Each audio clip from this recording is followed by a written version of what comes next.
It's not picking up the webcam. You could always turn this round if anything else. couldn't you?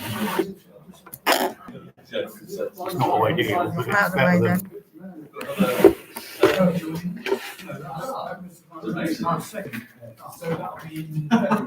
Yeah, I guess so. Yes, must be. than not ideal.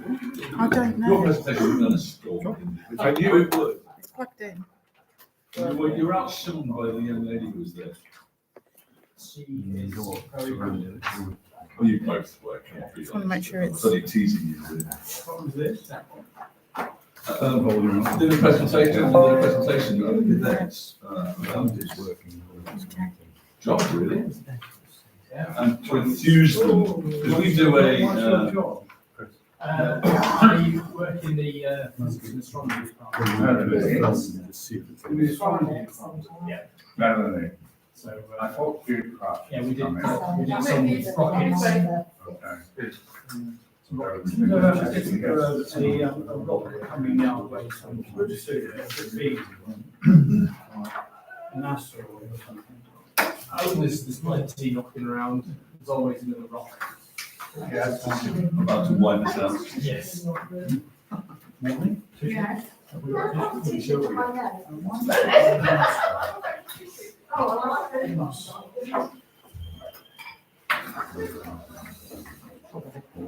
I recognise you. Oh. Yes, have you been nominated this time to? I'm standing in for it. He's aware. Ramsey. I'm Ramsey Ross. Yeah, I sent you a note. If you want to speak. Yeah. Well, just, we'll give you a chance to speak because we No, have sorry, a very what's useful Fill in the account. I'm happy to organise. Especially when we're going through what times, as you know. Right, ladies and gents, gentlemen, ladies and all.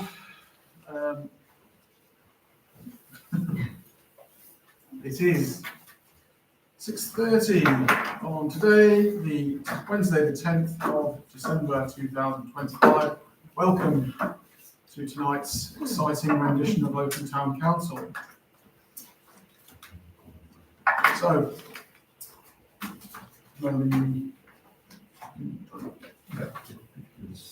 Okay. Checking whether I.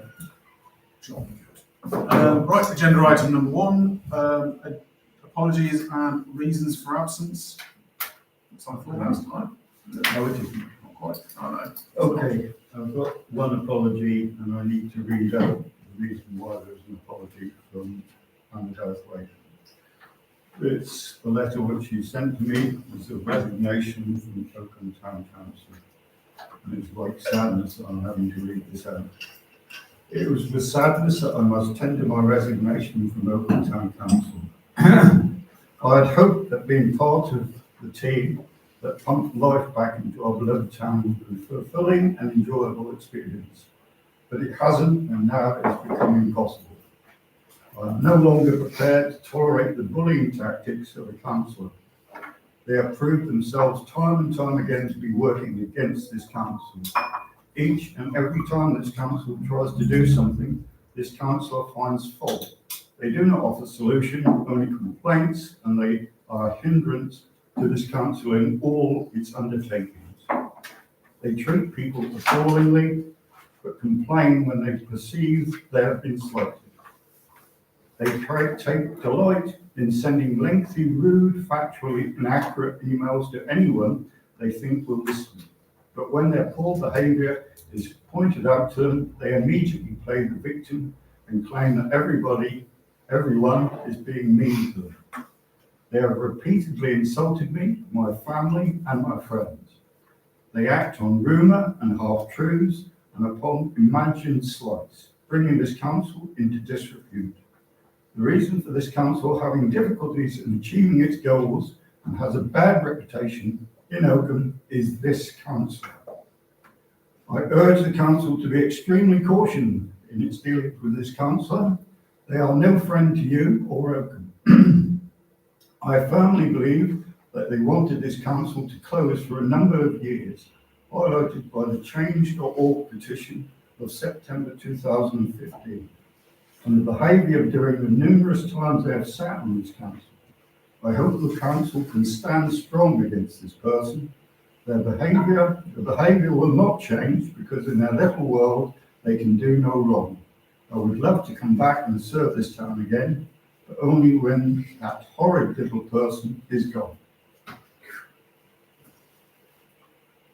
And that was a letter sent and recorded in our documents. Noted. And it's a shame. I'm sorry to hear that. And thank you very much to Councillor Douthwaite for helping us certainly through some very tricky and difficult times regarding Excuse audits. me, Chairman. Excuse me, I'd like to Councillor. make No, public excuse me, record Councillor It's Brooks. about me, and that last piece Excuse me, was appalling Councillor to Brooks. say that I'm a horrid person. Councillor I've kept my control when you've ranted at me at meetings, which has Councillor been Brooks. videoed. You are ranting at Councillor me. Brooks, not only have you interrupted me with absolute disdain there, please respect this chamber. I will, but good riddance to her. Yeah, and to you. Well, I'm sorry, she called me such a horrid person, and it's all Oh, yeah. unfounded. Are you named? Oh, come How off do it. you You know sat there that? looking at me, and so as Natasha was smiling at me. You know, it's just Well, I was pathetic. actually looking as well at the two Can we- presses. I'm not stupid, sorry, Chairman, because you're going to No tell one's- me off there's for no- interrupting, but I do not accept any of that on there. Anything I bring to this council is for the good of this council. Like I spent hours going through things to try and put across the good of this council. Half the people who've been on this council don't even read the stuff. So I will shut up now because I know we're going to move on to another item, which is an attack against me, and it's unacceptable. I'd like to extend my thanks for your help through the particularly tricky time of the audit. And yes, you really certainly plugged that gap with the absence of the RFO at that time. Thank you ever so much.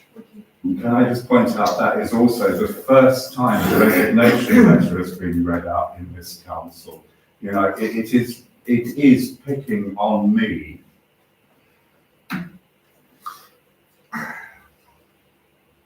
Item number 2. I've got one. I'm trying to. Sorry, oh yes, we haven't actually, sorry. we haven't Yes, actually no, done I've that got piece. the Sorry. I've changed my arrangements so I can stay for the entire meeting. Oh, Thank thank you. you. Thank you very much. So I won't be leaving after the first time. Thank you. So, based on the rough head count and knowing what we now know, could I have a proposer to accept? Apologies, not relevant to accept. No, that was irrelevant to read that out in that position as well, and this is the problem, we do not follow the rules. Thank you, Councillor Brooks. Item number 2, declaration of members' interests and any applications for dispensation. Today's. I have a declaration of interest because I understand it's likely to go public and won't go exempt, even though that it is about an individual and we should go exempt, and it's item number 8. The correspondence received is about me, and it's unacceptable also, but I'd like to declare it as an interest. And I don't have to leave the room, and, you know, it's really unfortunate that we got into this position. You know, we're supposed to be moving forward as a council, and It's my understanding that any correspondence received was to have any names redacted, but if you wish to. well, it's on the public website, you know, which is now subject to a data protection complaint to the ICO, you know, under legal advice I received, you know, so it shouldn't, you are right, sir, you can have it if you say yes, but as an individual, as I was on that Sunday, I have a right not to have my name put on that website. Anyway, I'll get someone. so thank you. Is that been recorded? Yeah, that's all been recorded. Superb, thank you. Right, on to item number 3, Should we declarations. have a register, sorry, because I think it's the first time in years I've put a. It's the book on Okay, yeah. Okay, item number 3, declaration. Sorry, what the? No, that's all right. Thank you for because otherwise it is compliant, it's not compliant. Oh, well, I was going to move on to councillor Ross's. No, sorry, I got up. Oh, no, please You can go. start now, Please it's go now, ahead. as long as you're attentive, that's fine. You can carry on. If we start with yourself then, councillor Ross. Sorry, if you don't. Just for the record, I'm Councillor Ramsey Ross, Oakham North West. I'm happy to answer any questions you may have to the best of my ability. But there are three things that I wanted to raise with you. The first is the issue of flooding. There will be a review of the flooding Section 19 report by the Scrutiny Committee. I think that's in January. And I've been in correspondence with the clerk, and I made two suggestions that I think are relevant to Oakham. I think it would be a good idea if we could contact the flooding officer and ask them for maps of the areas, specific areas in Oakham that have been subject to flooding, because that will allow us to identify precisely where the problems are. Because I accept the point that the clerk made about the difficulty of getting volunteers for such provision. But I think that's an important step. And I think the other step that is important and worthwhile is to encourage people in those areas to sign up to the Environment Agency flood warning risk app. I'm happy to send a note of what I say, by the way, after this for the record, if you wish it. So those were the two things on flooding. The third thing I wanted to talk about is I understand that you have a meeting with the council on the High Street plan. I believe that it was raised with you. Councillor Chatfield and I submitted a proposal for history being a more integral part of the tourism offer in Rutland. And as you're probably aware, one of the suggestions is a walk, a historic walk around Oakham. We think that the plaques that, whenever they were introduced in Oakham, are extremely good. We would simply like to get access to that design and where they were procured from. And I will undertake to forward that to Councillor Powell, who's responsible, fully member responsible for tourism. The third thing I wanted to talk about, and is pertinent to the Teams meeting tomorrow night on transport and parking. We have had two meetings in the County Council on this subject. I think one of the things that I've raised is the issue of parking and house building in and around Oakham, and for that matter, Farmleythorpe. And one of the suggestions that I have made is that we should consider park and ride at either Ashwell and the King's Centre to provide additional spaces, possibly used on a part-time basis on market days or Saturdays. Possibly utilising our bus fleet. I've also suggested that parking charges should be increased for residents during shop opening hours on the high street.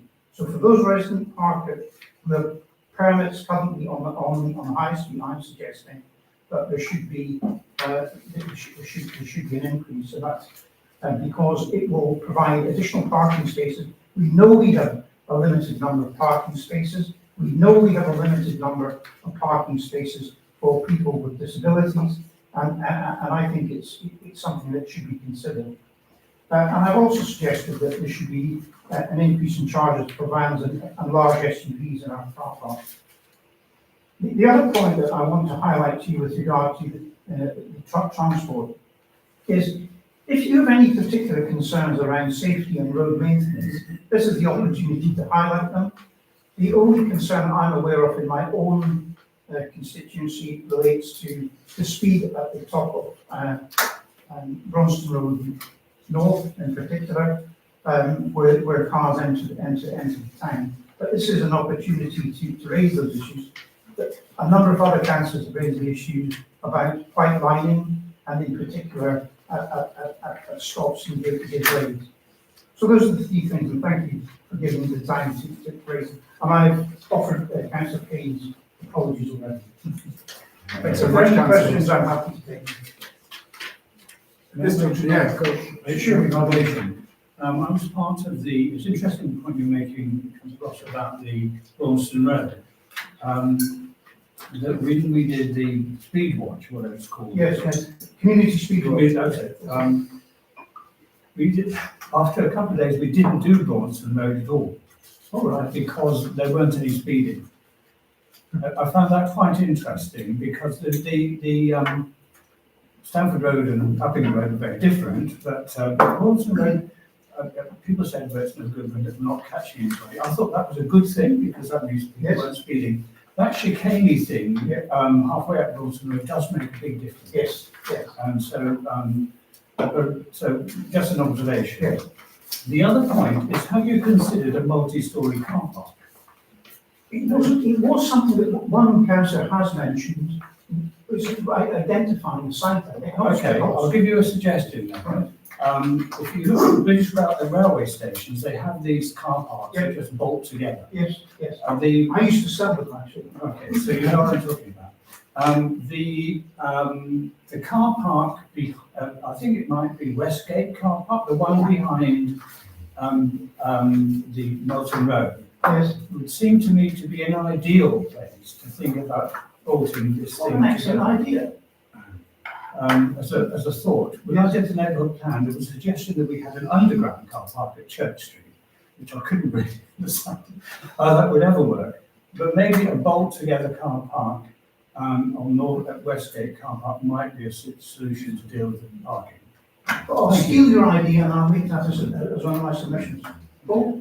Councillor Ainsley was next on the, yes. Yeah, I was just going to make a couple of very small points. One is that we haven't been in conversation with Hopper about the park and ride type scheme, so that's most welcome. And also, the Heritage Trail, we were considering, and it's actually in the action plan, Yeah. that we're going to embed plaques, or what do you call them, little stones, little brass plaques, to actually walk the Heritage Trail around town. So that, all these things are under discussion, so I just wanted to actually tell you that. I think one of the things that Linda and I have been trying to do is encourage Rutland History Society to give access to all of the guided walks that they have developed, and which are available online to discover Rutland.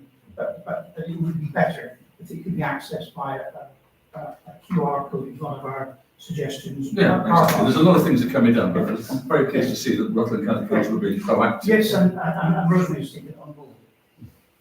Go ahead, Councillor Brooks. When I was on the council being dreadful last time, the town partnership with Alf Lewis, I don't know, that's a fault with Samsung at the moment. It just makes an alarm which I can't turn off. Sorry about that. Okay. I know, I thought I put the phone on silent. Sorry, just one second.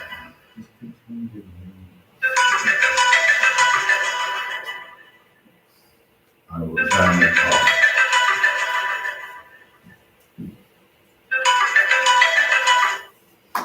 It's a glitch.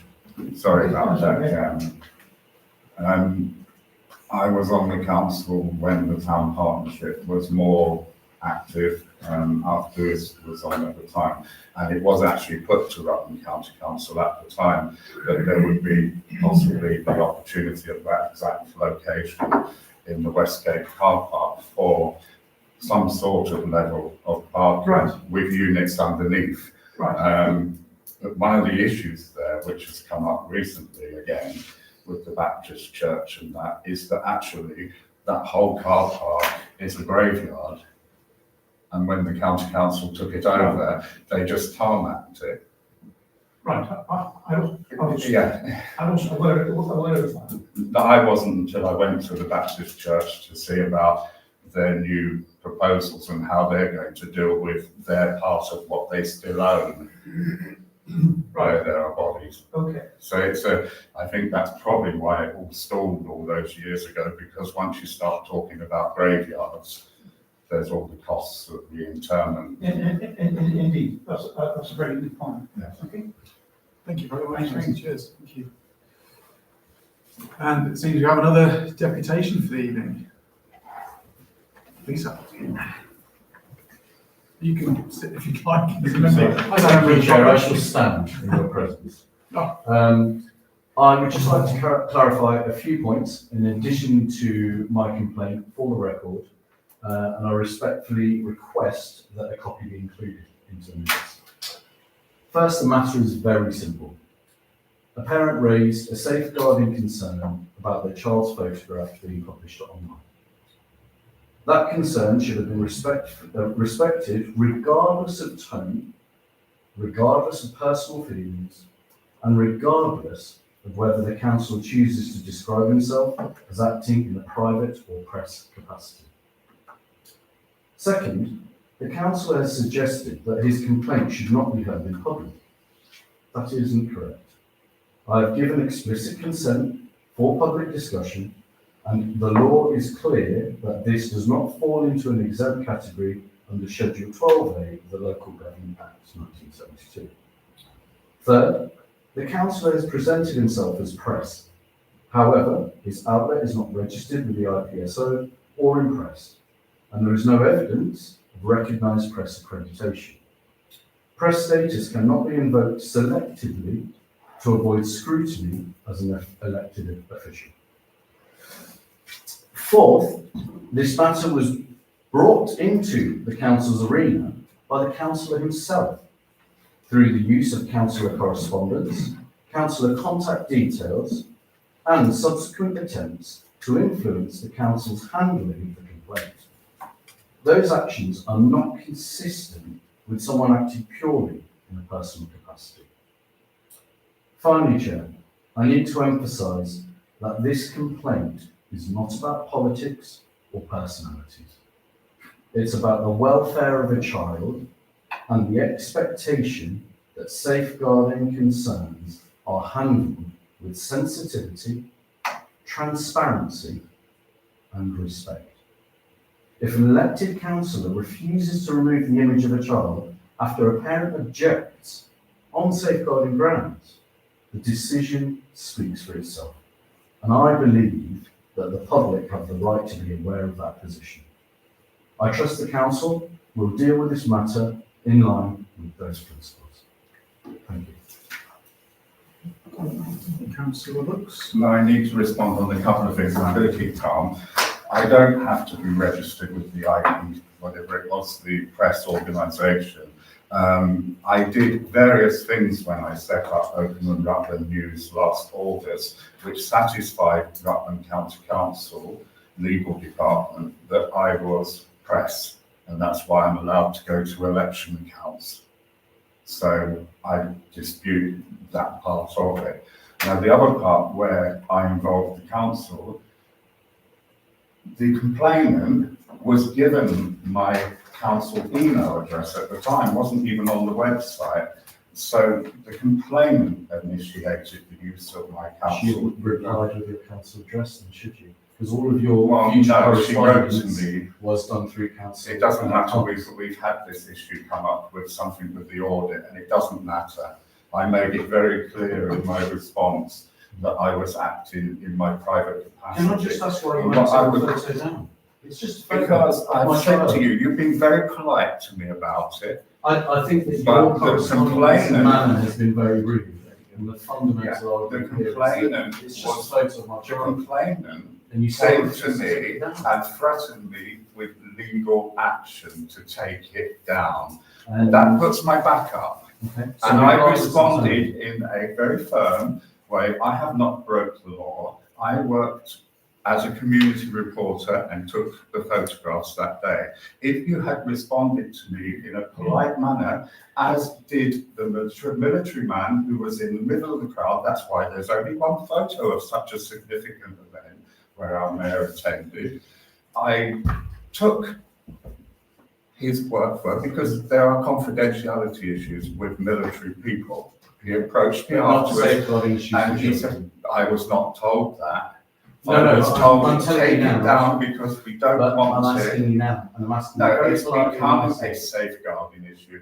My complaint about that is if the child is in a safeguarding issue, then why do we have your complaint letter published online for everyone to see saying what school the child goes to? But it's about photography, and No. as I've made it clear to you, There is and no, I'm I asking haven't politely reached today, when any you law. remove that photo? I will talk to you afterwards No, I'm about asking that. I you don't now. need to answer that now, but the other thing is that we should have voted to exempt this if we moved item 8. It was my fault not to ask. I was going to propose that we So it was said your this, problem that it wasn't. but we were accepted, going to talk so- in private, and I was going to ask that you were involved in that. But Right. there's no point going into exempt now.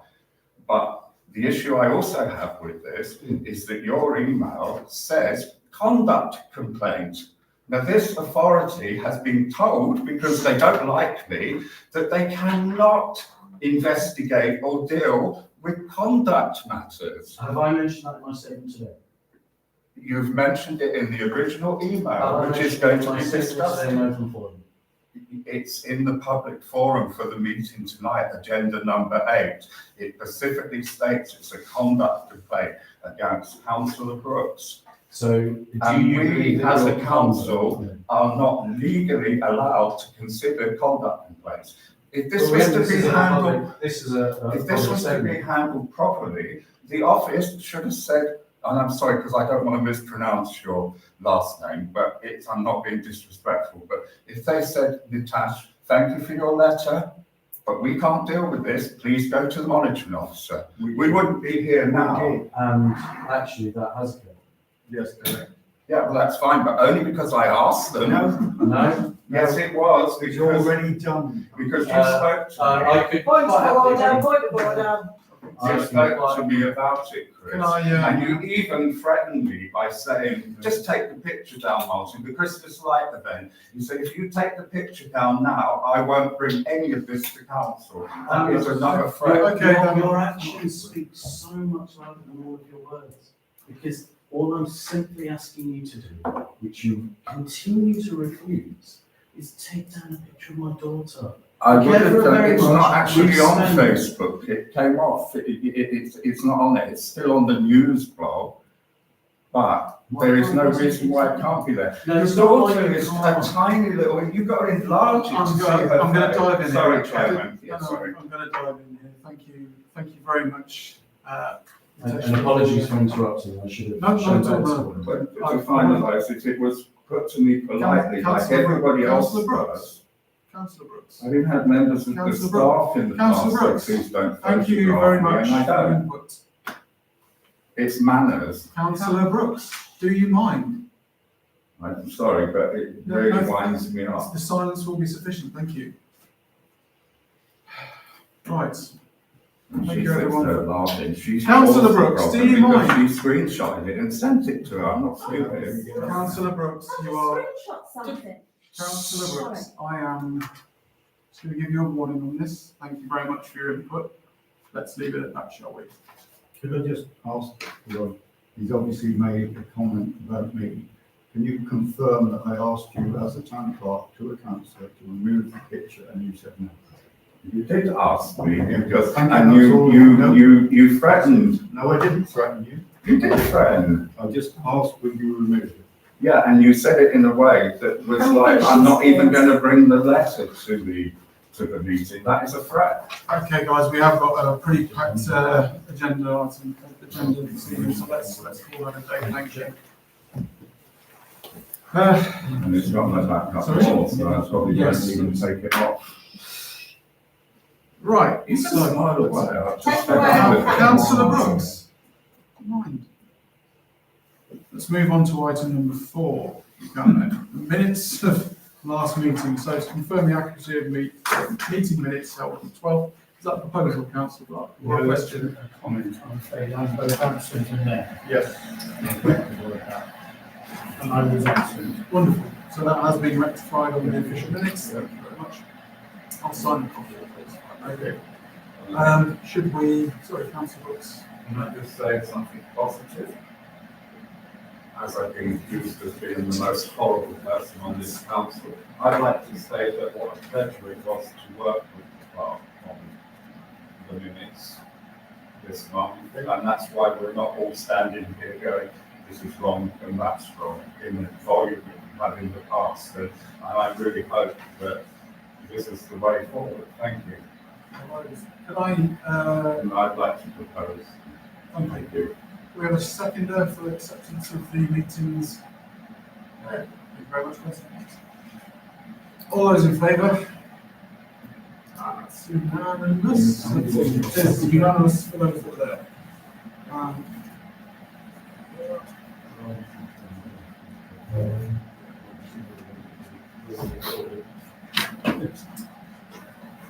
Lovely. Any councillors' reports, working groups, etc., and questions? Councillor Wadsworth. Okay.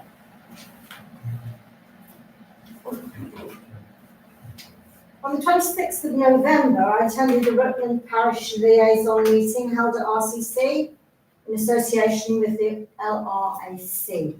Too many letters. First, we were given a report from the head of Highways and Transport. The local transport plan was discussed, including bus services improving plans, which Councillor Ross has already talked about. They did mention Fix My Street is having an update, and we need to encourage people to use it more. Then we were given a report on the flood risks, but again, Councillor Ramsey Ross has spoken about that, so I won't go into that either.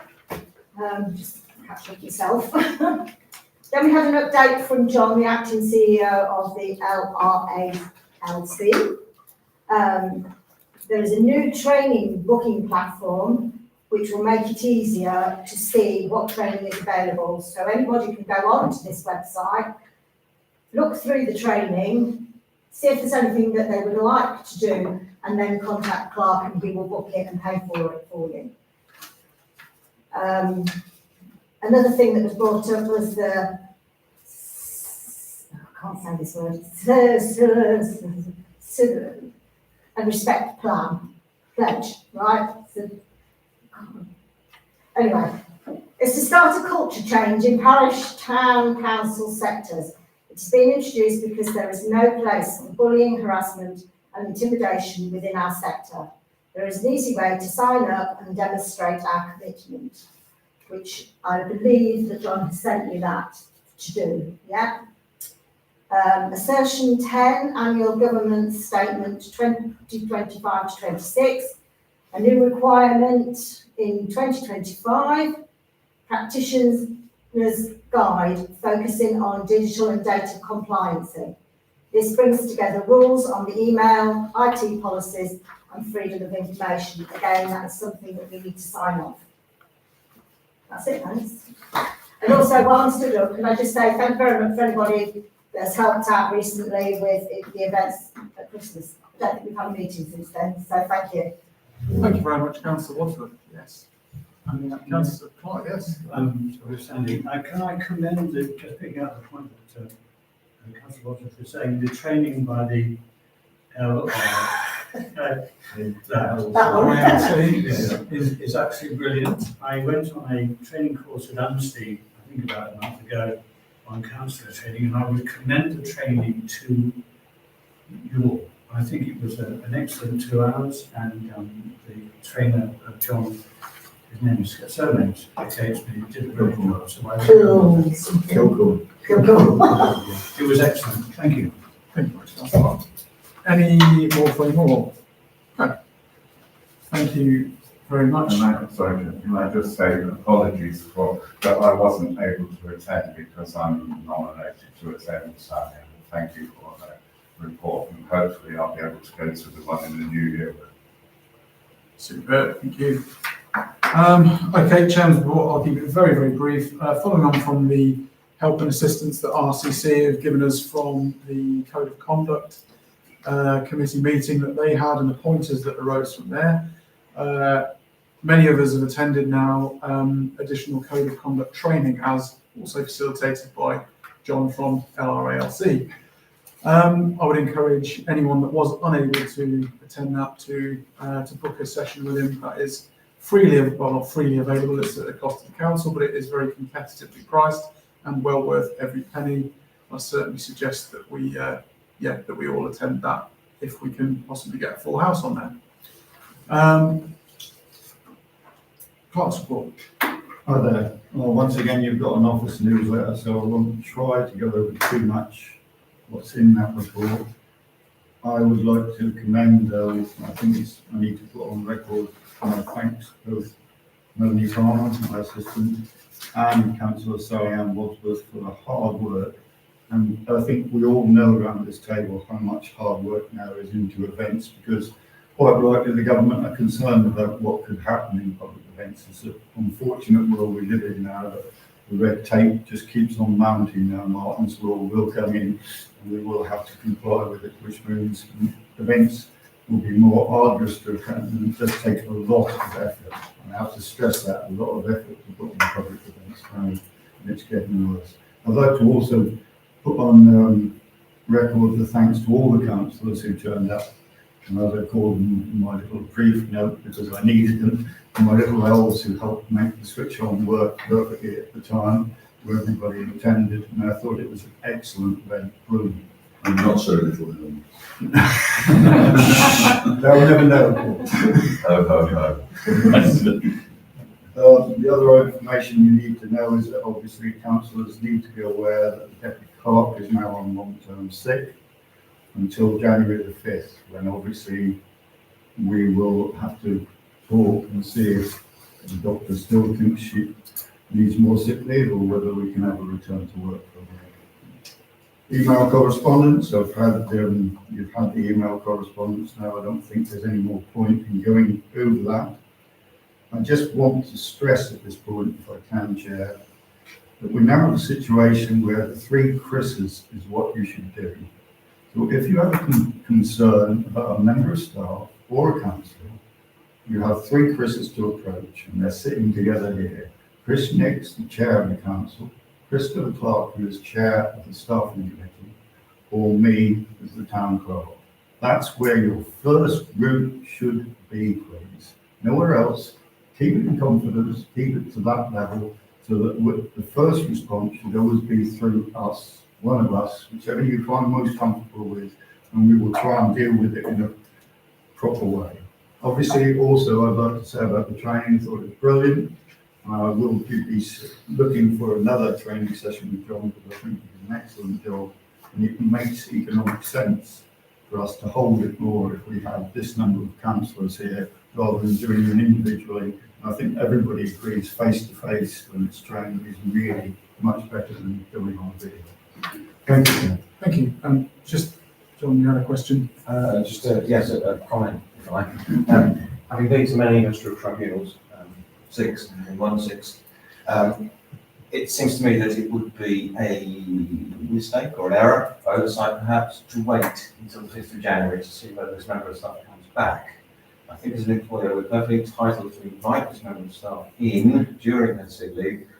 What are the reasons? Are there any underlying reasons why she is sick, or has she broken her leg? I have no idea what the reason is that she is off sick, and if there's anything that we can do to expedite either an early return to work or gradual return to work, rather than being here on the 5th of January, hoping this person walks through the door. Thank you, John. Councillor Brooks, you have a query? I emailed something similar to the chairman of staffing, but I think we should be careful about talking about staffing issues in public, especially mentioning tribunal, because there is this confidentiality thing that it shouldn't be put in public. Simply can't see my experience. I know, but it should have gone into exempt if we were going to mention it. You're not. I'm not telling you off because you're, Thank I just feel that we have to be very cautious. Is that it for your report, Clerk? Yes, it is. Thank you, Chair. And any poignant or pertinent correspondence received? I think we've obviously been through the ones from King's Cheshire. I don't think I need to read it out again. No. Because we've been through that, and therefore that's been discussed at length. And the other correspondence, I think, was from Councillor Ramsey Ross, which you've all got in the correspondence and dealt with. Can I just add one thing, which Nicholas will hear? There has been mention of Oakham and Rutland News, and that's the capacity I was in. At no stage has the email address of Oakham and Rutland News been contacted. And I have the IPC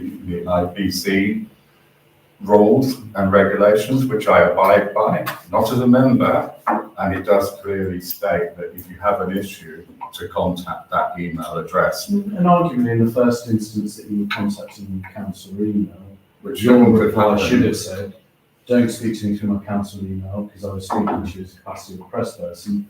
This is the email through which you should raise this. But you didn't Let's- email. let's You not- didn't email, it was the lady Sorry, who gents, let's- emailed me, and it was Councillor quite rude, Brooks. so I was Councillor worked up. Brooks. No, I've just calmed down, I'm Thank- putting it to you, Councillor how Brooks. we move Councillor forward. Brooks, we're having a meeting, thank you, Yeah. that will be enough, thank you, I think I made it clear, I think so. On to item number 9, bank statements and budget. Any observations that anyone wants to bring in, or would anyone like to propose that we accept those?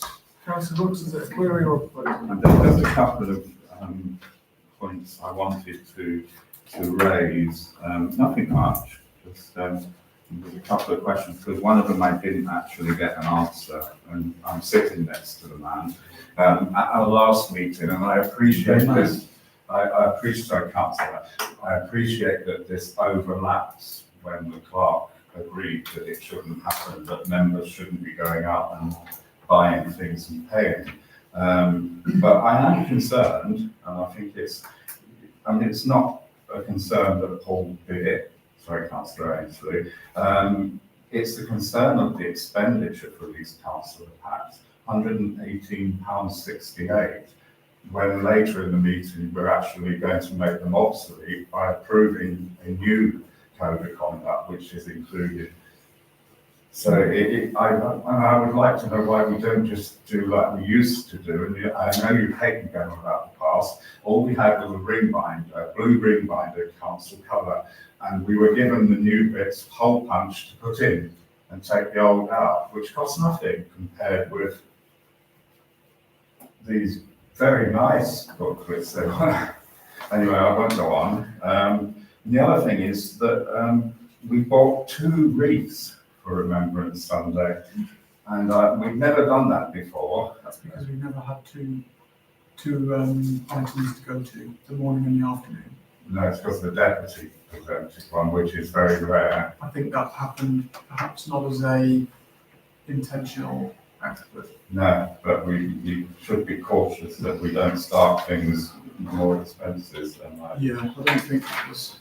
And then I wanted to know what the heritage leaflet was, because that's a lot of money. Pumpkin print, £298.50, because I remember the heritage leaflet when I came back to council a year ago, was in there, and we paid under the authority of the council to buy labels to stick on them because of our change of address. So have we run out of them, and why did this not come to council for approval? Because it always has needed to come to council for approval. Sorry to be. Okay, I can answer that. Obviously, our handy person has been sending out, we've got leaflets, a leaflet holder and distributor in all the car parks. And I can assure you they are very, very popular with the residents, and we have run out of them, so we have done a reprint of them for the residents to promote, because we are aware how popular they are and how much. And that it's an ongoing issue, it's been approved by the council, but we continue to do tourism promotion, and therefore it's only £500, and it's therefore within my jurisdiction with the town, with the Chris Nixon's approval, to continue to pay for this.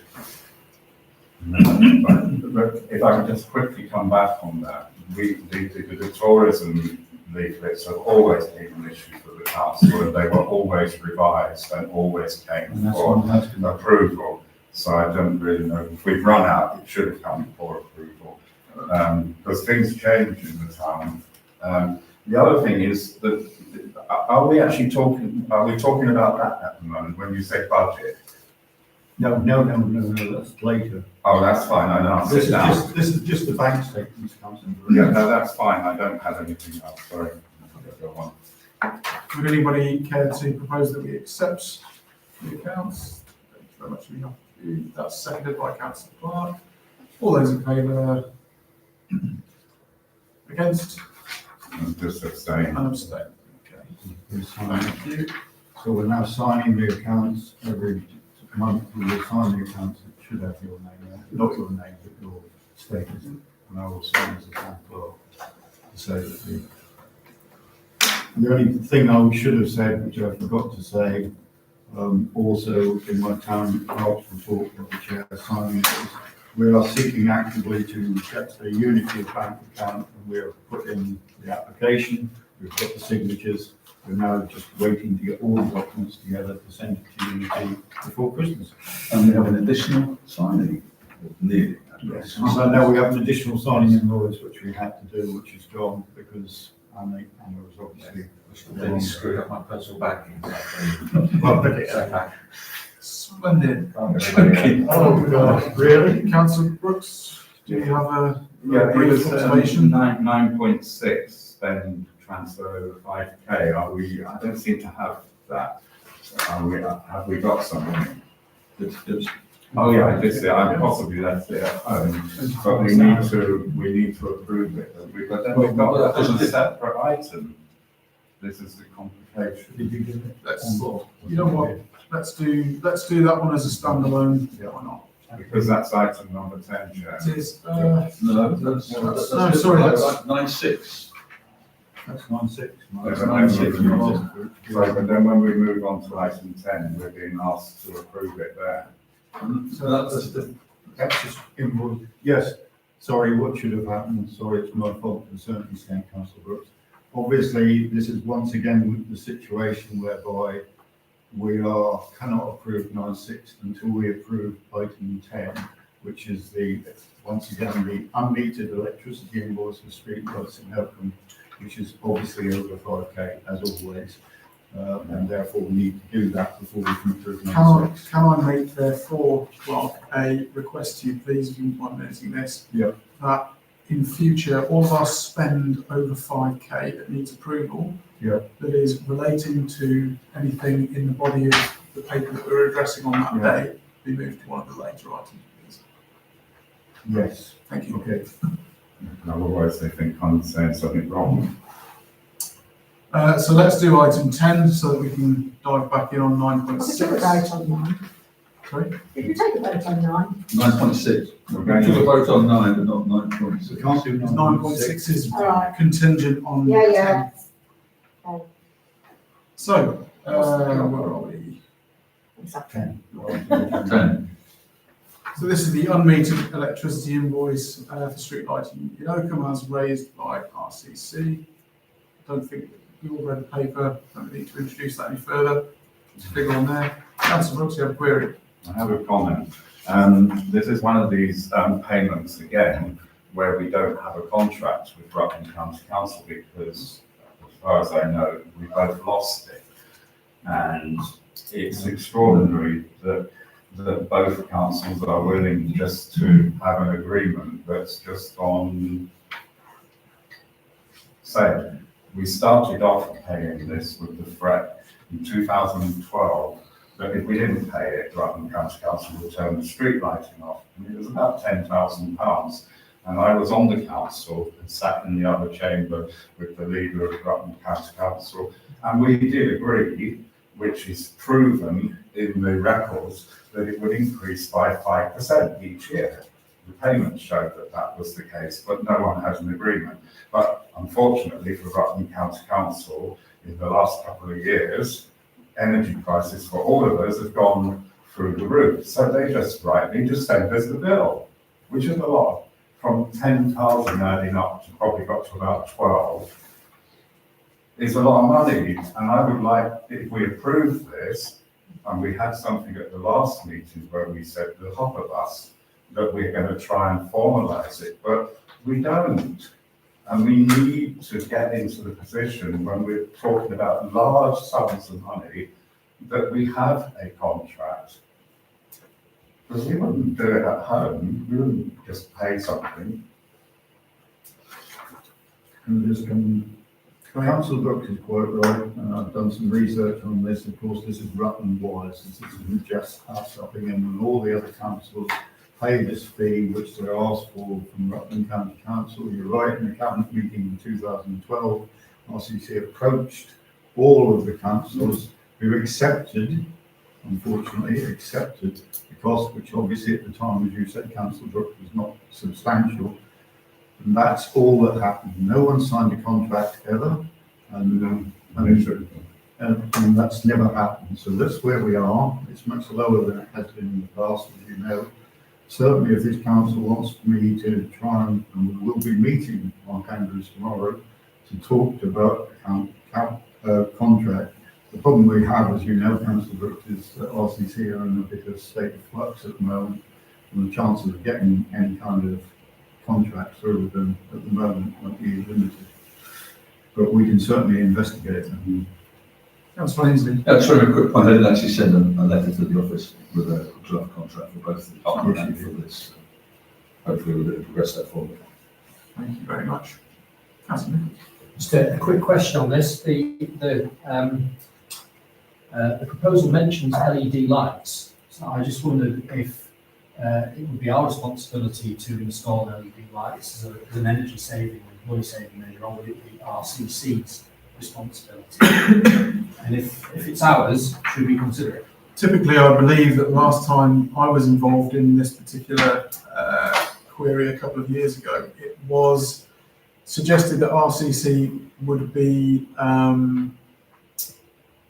responsible for changing the infrastructure and upgrading of infrastructure pursuant to our agreement to pay each year the energy bill. That's my understanding. I think that would be a sensible solution to pursue.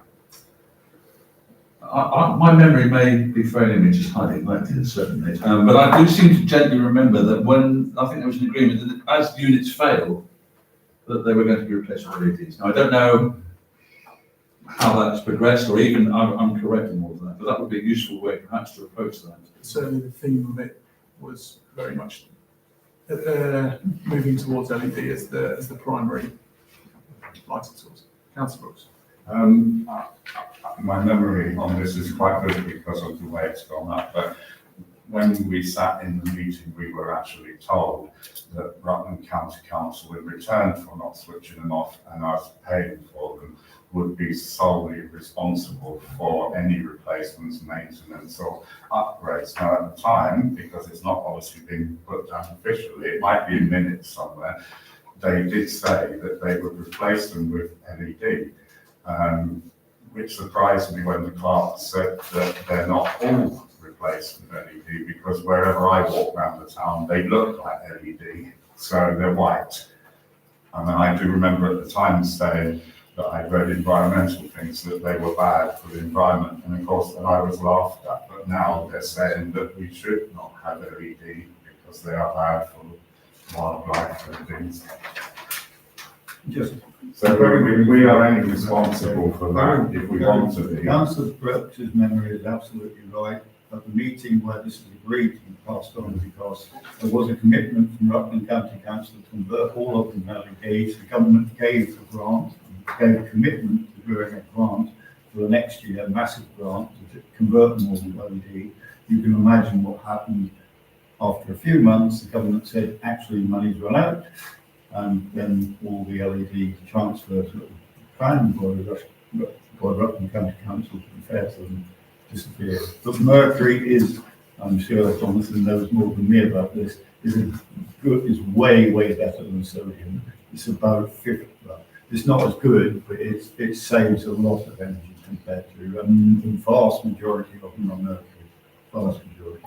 Thank you very much, Mark. So, in that case, the two items 9, 6 and 10 are inextricably linked, so let's do those two on block. So, can I have a proposer? Can I just ask, Very through quickly. the chair, what the legality is on this if we were to say, no, we're not paying it? Well, if there's no contract, Councillor Brooks, there's no legal standing from That's what I wanted everyone to hear, because this is 10% of our fee set. The council is perfectly entitled, I have to say, as the RFO, to not pay it. The consequences are significant. when we had a meeting, and I think it was Paul who was there, and we said, well, it might have been Adam, Councillor Adam Lowe, and we said, what if we don't pay it? The leader of the council said, we'll switch them off. Would it not force them to draw up a contract that we could actually agree that stops it, you know, trebling I think in that, next year? I think that would be sensible to try to reach, yes. So, do I have a proposer to, thank you very much, Councillor Lindsay, seconded by Councillor Clark. All those in favour of acceptance of 10.9.6? Thank you very much. Any against? Would you like that recorded? Can I make the proposal that we contact Rutland Council to get the contract? No, that will happen, that's on the negotiation table. Already being explored. Thank you. Okay, item number 11 is the CCTV maintenance, and I believe we have some people such sheepishly at the Sit back back there, Hugh, come on. who may want to make a deputation if invited. Yeah, we wanted because for those who don't know me, I'm Hugh Crouch, I'm the Community Safety Manager, and to my left, Good evening, everybody. I'm Sergeant Liam Palmer from Leicestershire Police, the neighbourhood sergeant for Rutland. welcome. Thank you. I submitted the paper to Town Council for one of your previous meetings for review. As a result of that, I've been asked to attend this evening to answer any questions that you may have. And between us, I'm sure we can, hopefully give you the responses you wish. Lovely, in that, thank you very much. Are you happy for me to then open up the floor to for you to field some questions? Absolutely. Does anyone have any burning desire? Councillor Ainsley, please kick us off. Yeah, it's just oftentimes the quality of the CCTV is insufficient to actually get any perps brought to justice. So I'm just, do I have any assurance about the quality of the current CCTV coverage, please? Absolutely. So Thank you. in Oakham now, we have 31 cameras that are operational. A lot of them have been upgraded this year, as well as a recording server at the back end. There is still some work to do on the network, but it is all, as I stand here now, totally and utterly operational. You'll notice from within the town, there are different devices where there used to be the old Red Vision point, tilt and zoom cameras, and you'll now see there's some white discs. They are ranging around 4K in their camera quality. They are incredibly good. I was hoping to bring you some imagery tonight, but I've been in Derbyshire all day, and my kids run out of juice. But I can certainly share those images to you. For an example, I'm taking you all over Fay with the Cuts Close Park, and you know the camera is installed by the Burley Road car park. Well, I can tell you in the dead of night, where those street lights are, that is in full colour. So you can see the lovely green grass.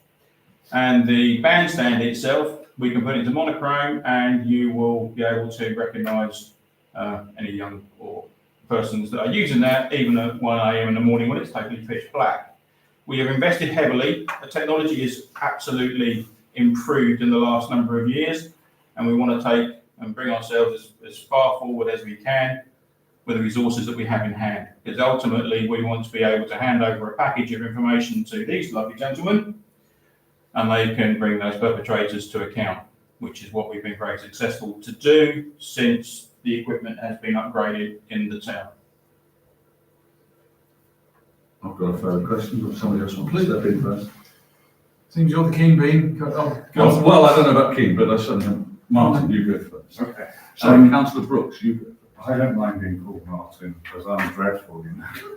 That's what I was told earlier.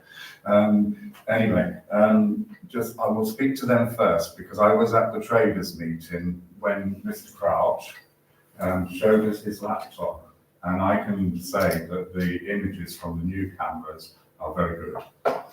I was hoping he was going to bring it tonight because one of our councillors requested you to be here because they wanted to see the benefits and other things. I had a couple of questions because you said we haven't paid anything since 2017, And we were never asked. The county council has always paid for it. Now, I obviously know historically that the police can access it from laptops and sit around the corner, and I think it was quite successful with nicking some drug dealers at the castle earlier this year through however they do it.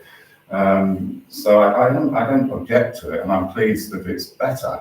But I would like to know from you, how much is Uppingham paying? Because obviously they feed into, I guess, still feed into the same system. I won't say publicly where we know where it is, but also at one point, Rutland Water was being fed into it, the car parks. Is that still the case? And how much is Anglian Water contributing to it? So that's the two figures. Is anybody else contributing? And also, if I just finish quickly, have you thought of going to Rupert Matthews? Because the police obviously do highly benefit from this, and he does have various funds for anti-crime. You know, before his time, they paid for the floodlight at the skate park, £200. And I think because my concern, as you probably heard there, we give back to Rutland County Council. We don't have a huge precept, it's big to me, but we're giving back nearly 16% of our money precept each year to Rutland County Council. And if we keep adding to it, we might as well just say Rutland County Council, keep it. Thank you, Councillor Brooks. Do you want the opportunity to come back on that? Well, I can do, but there's Sure thing. Do you want to go ahead, Paul? Yeah, slightly off piece, I'm afraid, so please accept my apologies. Seems we're that way today. One of the things I consistently hear from the councillor on my right is that we are paying Rutland County Council for services. Now, what actually happens, of course, is, what actually happens, of course, is that Rutland County Council raise the precept, we then put in and actually raise the money on our behalf. So what actually happens is money comes from Rutland County Council, we then give it back, a number of it back for services that they've rendered. This, of course, is hugely advantageous to us, not a negative thing, because it allows us to influence things like the hopper. We've had some really fruitful discussions with the hopper. Hopefully CCTV, should we actually adopt it, and other bits and pieces I can't think for the moment, I'm on my feet. So I just wanted to make that point, which is in direct contradiction to double taxation, etc.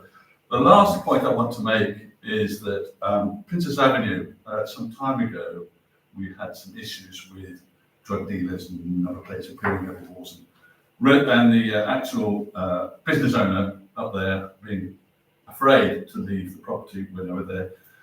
Is the CCTV coverage been updated at Princess Avenue? I'm feeding you all these good things. let me come to. Can I just answer the couple of questions before they sort of we go off tangent? Uppingham County do pay towards the maintenance of the network. Okay, it's open in the information that is there. Whether it'd be worth me saying that here, I don't know, and that's just the rules of where it is at. But they do contribute to the system and have done ever since its conception many moons ago. So that is number one. Rupert Matthews, we have approached him, and we have had some monies from Rupert Matthews to upgrade and install thus far, and we'll further take some further money this year. But we've also gone to Rupert, and as people in this room know, we have secured funding for a system called DISC, which is around to support the retailers in the town. So we've got that as well. So as far as Mr. Matthews is concerned, yes and yes. Regarding Princess Avenue, that area there, the PTZ camera that is there is still very much operational and it's still working. Okay, there's no water ingress or any of the seals at all. It will be one that will be definitely changing. Okay, so it will be exactly the same quality as you've got on Cuts Close, but Rome's not built in a day, so we're taking a phased approach. Okay, if you want to put in your support going forward to the system, I will ensure that that is also upgraded going forward. Okay, so that's where that is at. Obviously, the cameras that are installed in the town, and I've missed your second question, so I'll come back to that, Martin. The cameras that are installed in the town, we want to bring it up as much as we can. We'd rather not go for a big lump of monies and say, right, that's it. We'd rather take a phased approach. And I think that's the right way to do things as we are in that financial climate. I think we'd all agree with that. We had a query from Councillor Yeah, Harris. I always like to be friends with police. Firstly, 3 questions for you. Firstly, is it working as a deterrent? Secondly, how many convictions are we getting? And thirdly, are there any improvements that you would want? So to answer those in Reverse order. in terms of the deterrent, absolutely. Coupled with the additional patrols in and around the town, because we know about the spike in retail theft over the past few months, we've got increased patrols, on top of having the ability to review CCTV, track people that have committed the offences to vehicles. That's then allowed us to also secure prosecutions. In terms of figures of number of prosecutions, I haven't got that to hand, but it is definitely assisting us with furthering our investigations and bringing those to justice. With regards to improvements, as Hugh's already alluded to, the quality of the imagery within the town is fantastic. With regards to some of the areas that have been updated recently, specifically in our hotspot areas for nighttime economy, identification is not an issue. Let's put it that way. Once we get a clear image from those cameras, that again is assisting us with regards to that. We know that you're not going to be able to get every single camera updated all at once, but as time progresses, the idea would be that wherever people were to move in the town, if they're committing offences, that we'd be able to track them and be able to get those investigative opportunities from that CCTV footage. I hope that answers your questions with regards to that. Sorry that I can't give you figures there, but like I say, there have been some successful and in recent times as well with regards to that. Thank you. Councillor Clark. Yeah, thank you. I attended a meeting of the Oakham businesses, and they had I think the policeman came along to talk. He told us that there were 60 arrests as a result of the cameras that we have in the town.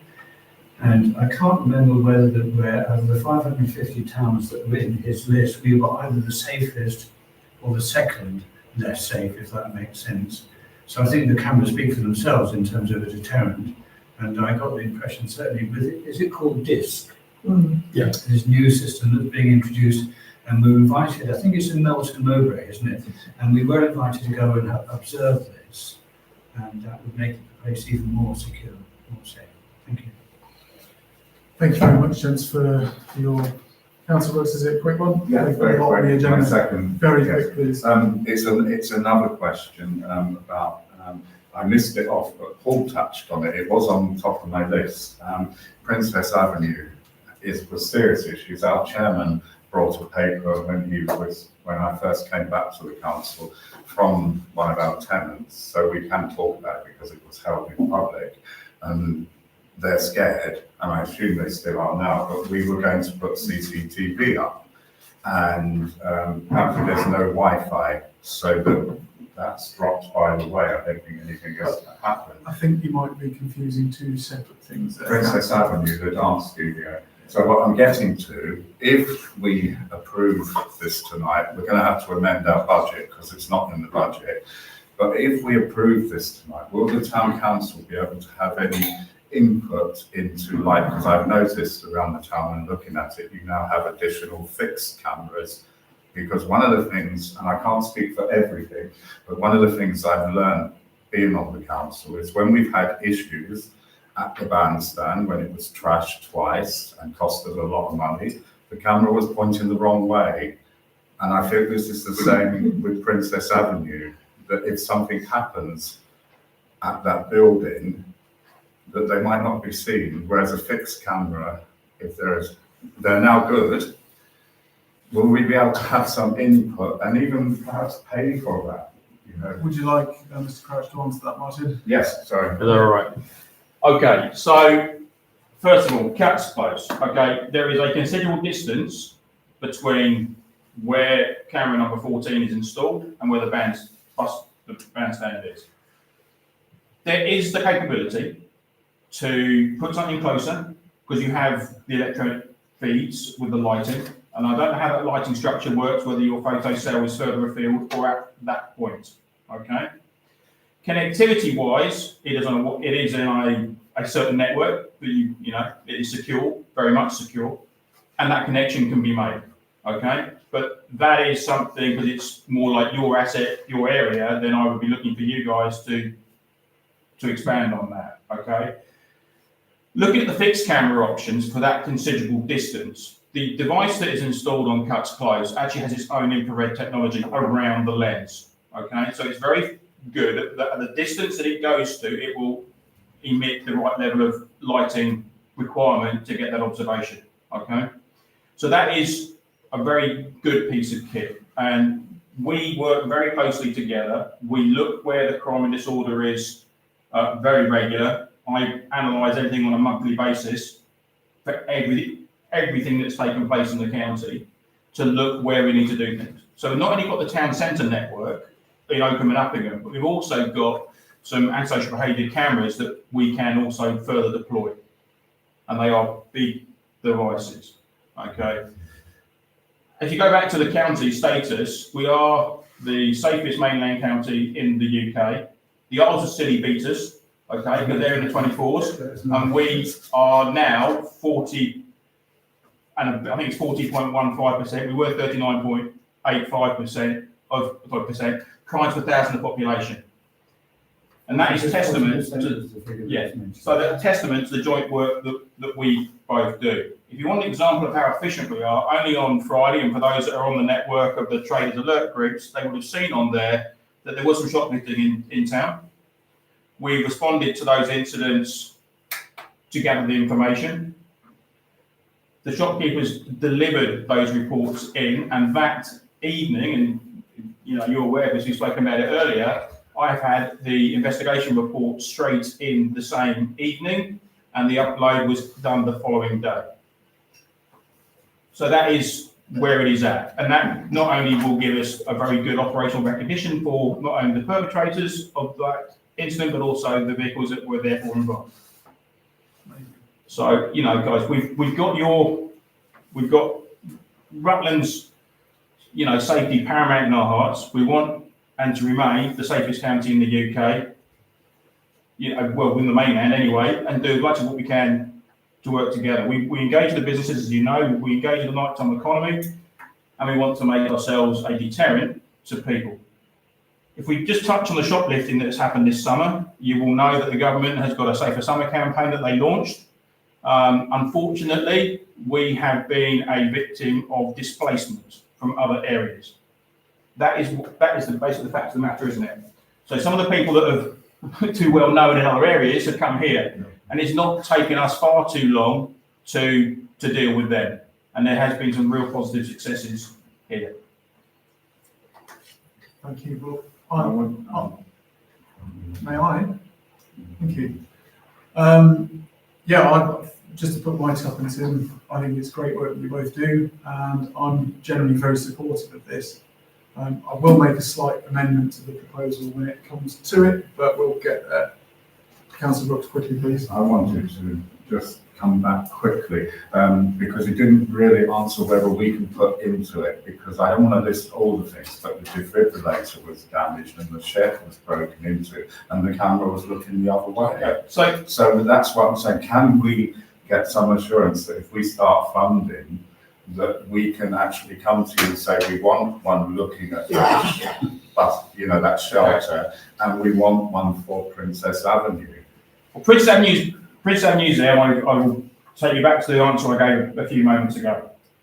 Where we are with regards to some of the items that you are referring to, where the defibrillator is, where the park store is, the Burley Road car park area, I have to be honest with you that there is some works needed to your assets, i.e. the trees. They need some pruning. No. To make it as good as it can possibly be, then that is absolutely that. We also have the capability, because we have done and invested in the back end servers of where we are, we can actually schedule these cameras to look at certain places at material times. And yes, I totally take on board about the point, tilt and zoom, or the PTZ cameras. They go on a tour and they look in different areas. What you will note from the new cameras that are going in is we're putting in basically an array of cameras. They're fixed, and you may have got a point, tilt and zoom camera. So if you've got time in the next few days, go and look outside Billsborough, for example, where B&M is, and go and look at Mill Street, that end of town. You will see a circular white disc with a black element around it. There are a number of cameras in that pointing in all the directions. So essentially, we have got a 360-degree picture, which is absolutely paramount for these guys. Absolutely paramount. But we've also got capability of the PTZ below it, because if we're coming into a lifetime operation or it's a planned event, and let's be frank about it, the town is getting busy with events, isn't it?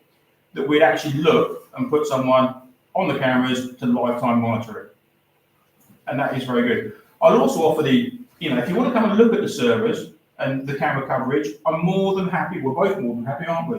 To facilitate you coming down to where it's located, and we can show you what it is at and where it's looking and what it's doing. Thank you very much, sir.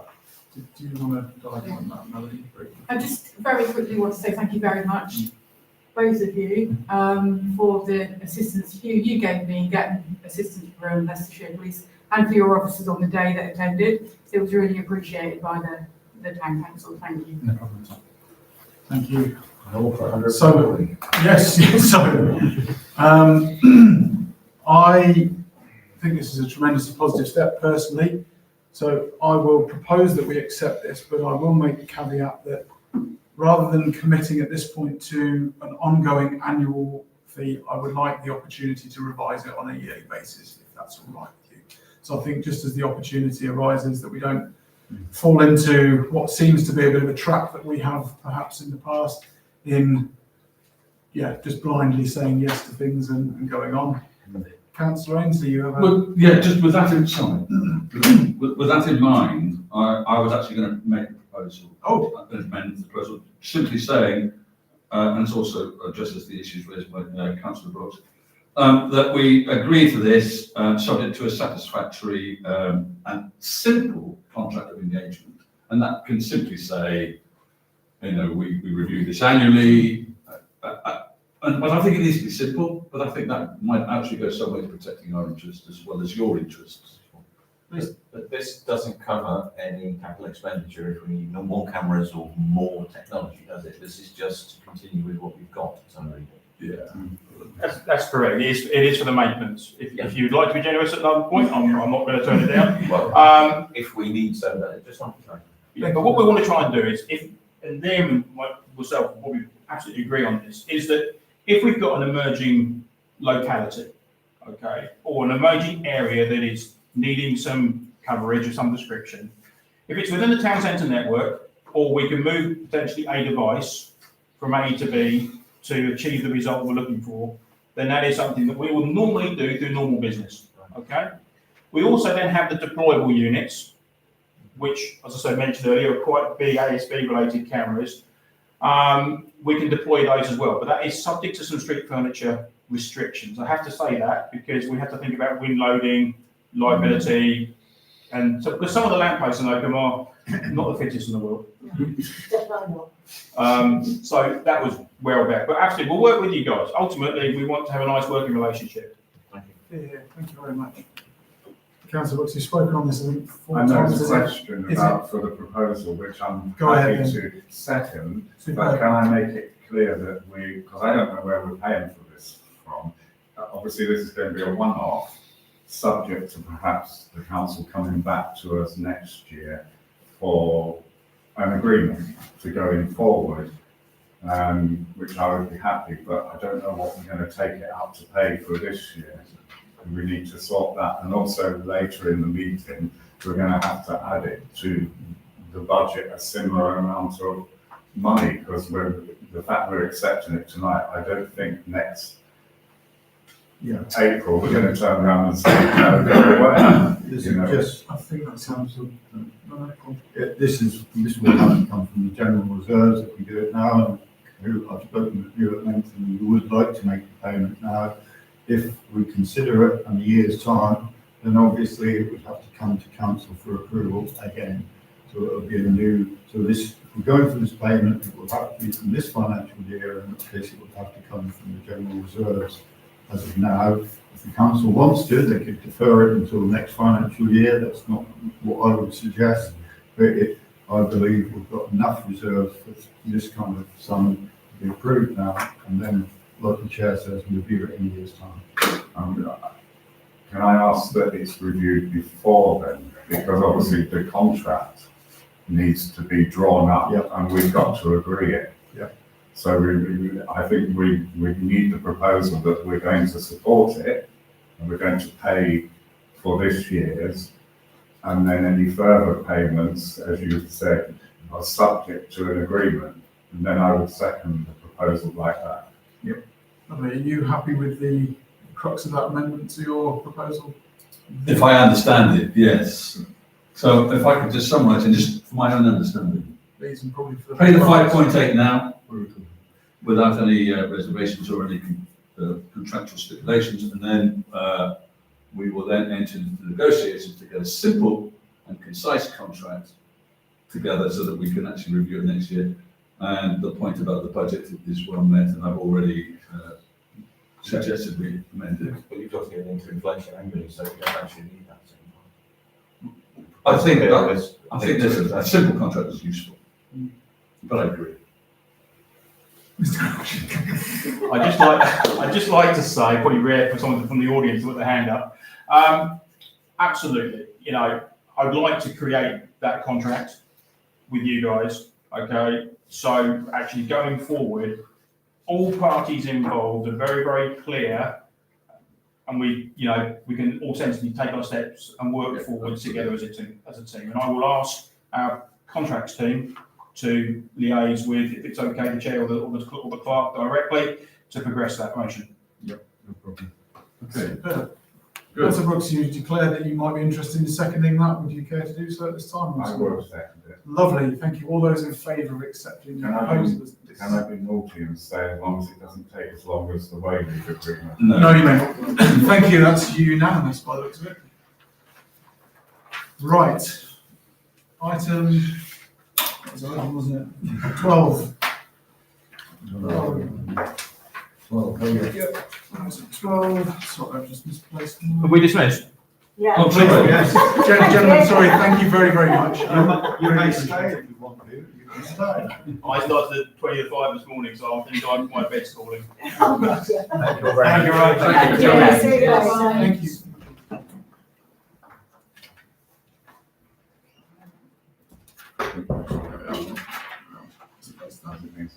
The item number 12, road safety grants, seek council approval for a road grant. Go ahead, Bruce. Yep. Obviously, this is via PCC, Community Action Fund. And there's a safety grant for mobile vehicle activated signs, which is little, I'm sure you've seen them all around the place. I think we've only got one in Oakham, and that's in Barleythorpe, so I remember it. Well, it isn't in Oakham as such, therefore it's in Barleythorpe Road.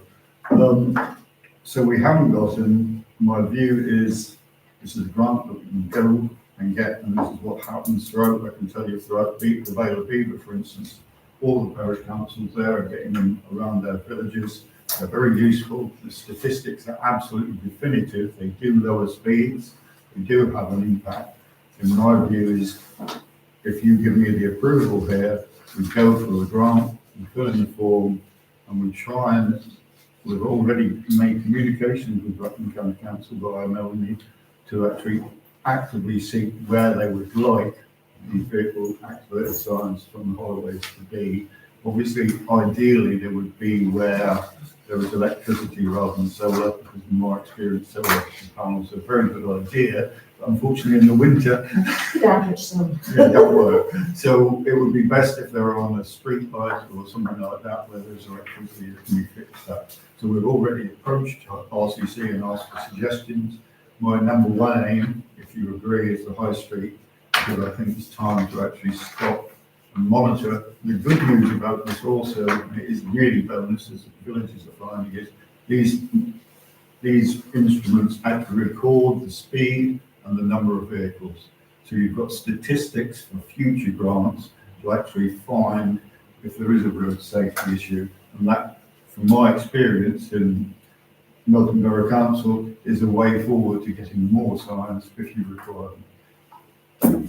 So just to summarise, huge benefit, no direct cost to council at present. Correct. Wonderful.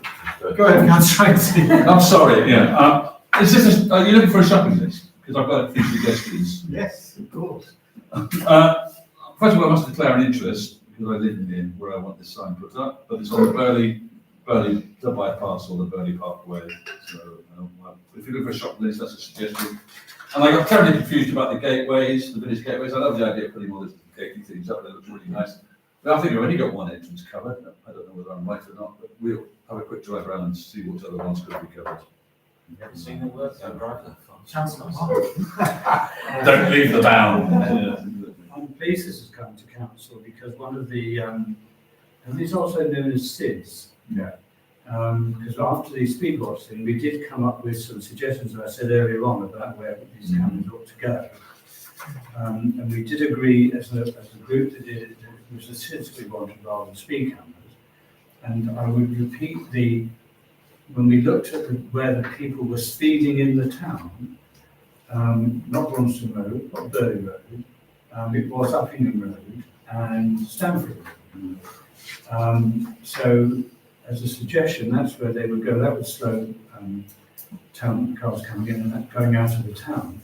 I do take the point about the High Street because the High Street is like a racetrack. And I think we need to do something about trying to, I mean, I personally would like to see 20-mile-an-hour speed limits in the town. Because I just think, and I went to Oxfordshire recently, and it was amazing that all the villages and towns, and certainly the villages and the children where I used to work, they're all 20-mile-an-hour limits. And we should really have that in Oakham.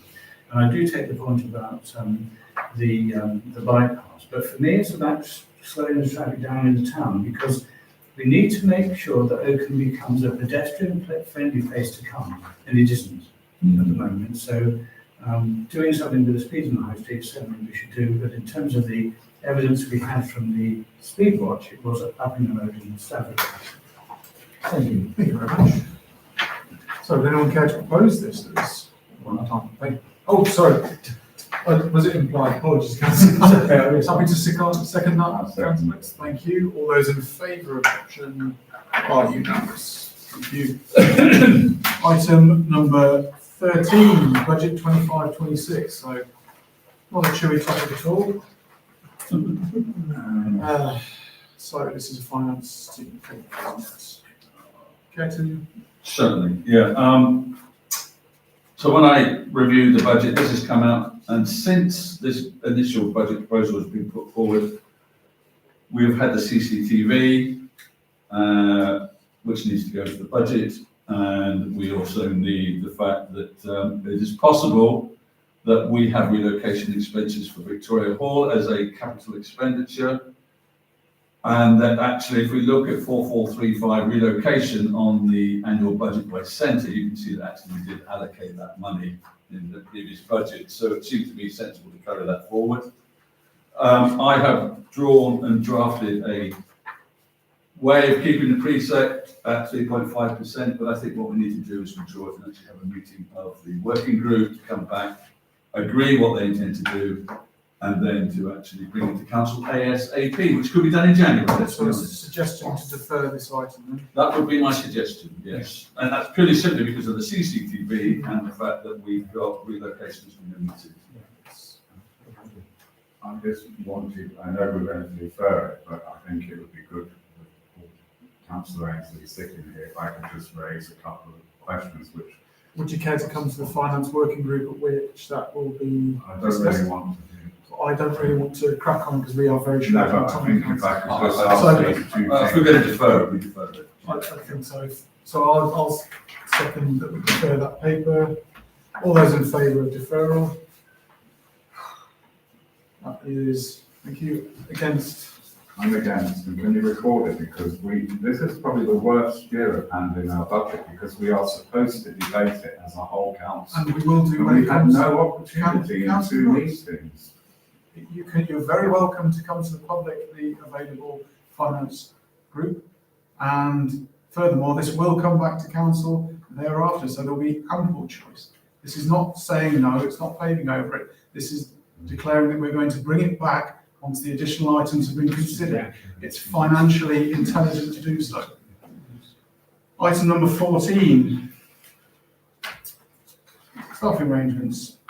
So this is a proposal that we extend the administrative assistants.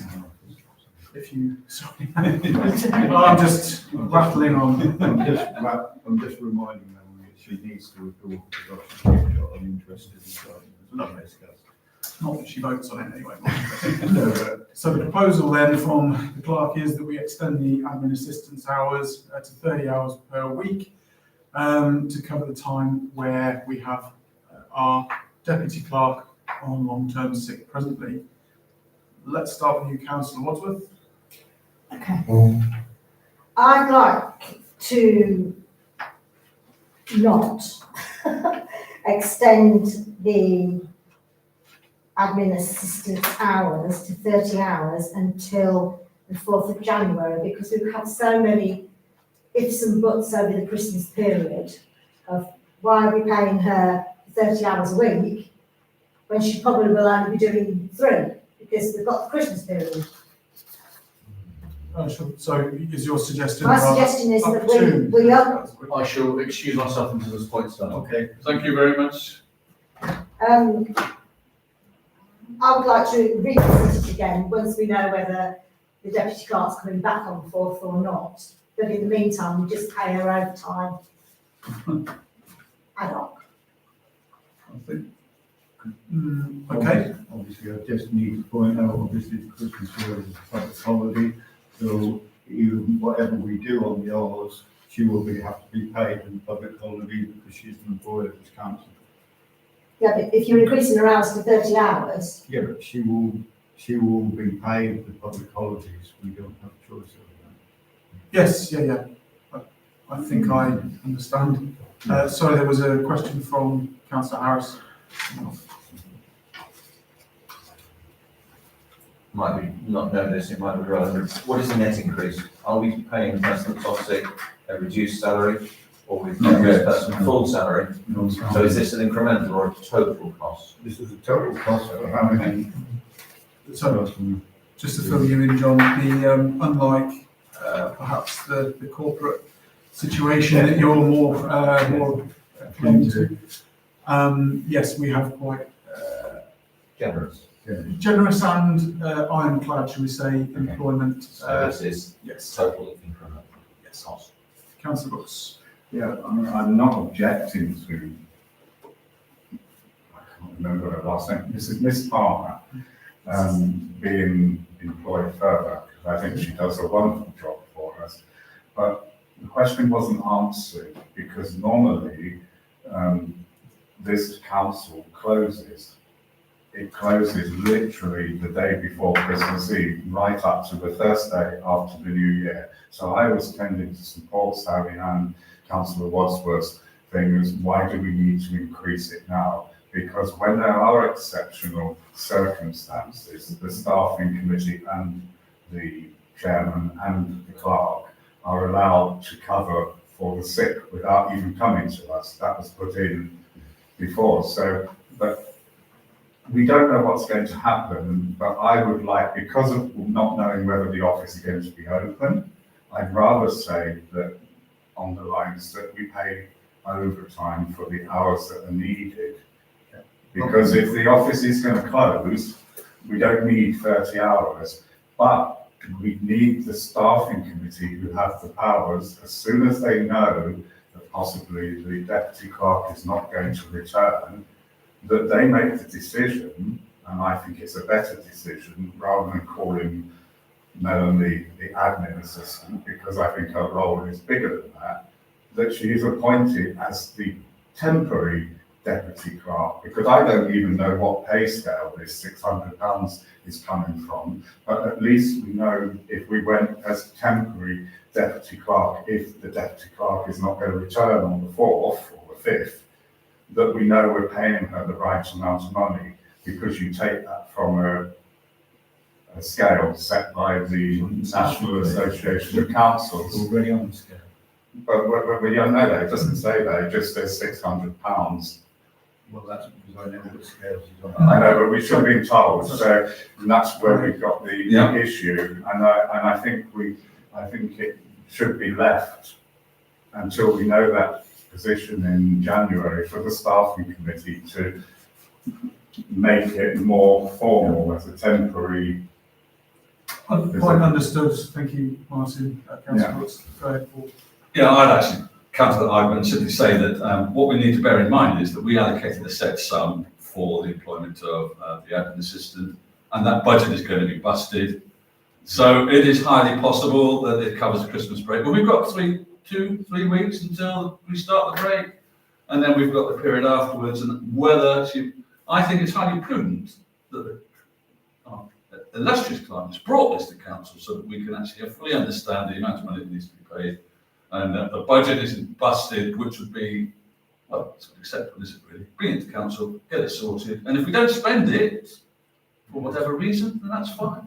But we need to cover the costs. Right, I might, Could I just cover something? yeah. Because obviously, a statement's been made about the Christmas break. We will be, the chair knows this, we will be obviously here till the 23rd, then Christmas Eve, and we will come back when Kathy's sick leave is due on the 4th or the 5th. It's a Monday, and we will be there, back here in force to try and keep things going. But obviously I will just make this clear, we have an insignificant amount of work going on in this office, in particular the Victoria Hall project is not a simple one, it's a complex one we need to get right, the risks are high otherwise, and we need therefore to make certain that we are staffed enough to make certain this council makes an informed and correct decision which they need to be able to do in the next few months. And therefore I need all the resources I can get to actually make certain that this council is well informed in a critical period in this council's future. Thank you. I might make a proposal then. Can I just ask then, can we make a proposal as a council tonight that we appoint Melanie as the temporary deputy clerk? Because that's solved. Advertise it. No, when it's sick, we can get a locum or a temporary, and you can actually, because I checked this, because I was the loudest to shout that we have to advertise, and actually we don't. Does anyone second that motion? No, Just move it forward. First, is that a proposal, Councillor Brooks? Well, I don't know, I want to get, because, you know, Councillor Wadsworth is on the staffing committee, and she has a problem, so I need to, and I have a problem of just saying, here's £600 if the person is not going to be working. Sorry. Well, because you're going to be closed for a week. Anyway, I'll get to a point that might well assuage your There is a concern. budget concern. Councillor Clark, sorry, you had a... No. Oh, apologies. I think it's a sensible, thank you very much for bringing this. Sorry, I was going to make one point. Oh. Sorry. Oh. Looking at the proposal, the 4th of January is a Sunday. 5th. Is it It's the going to be 5th. actually the 2nd? Well, it's a sick note until the 4th inclusive. So Okay, what we say, okay. So Monday is the 5th. Monday was the 5th, is when she comes back.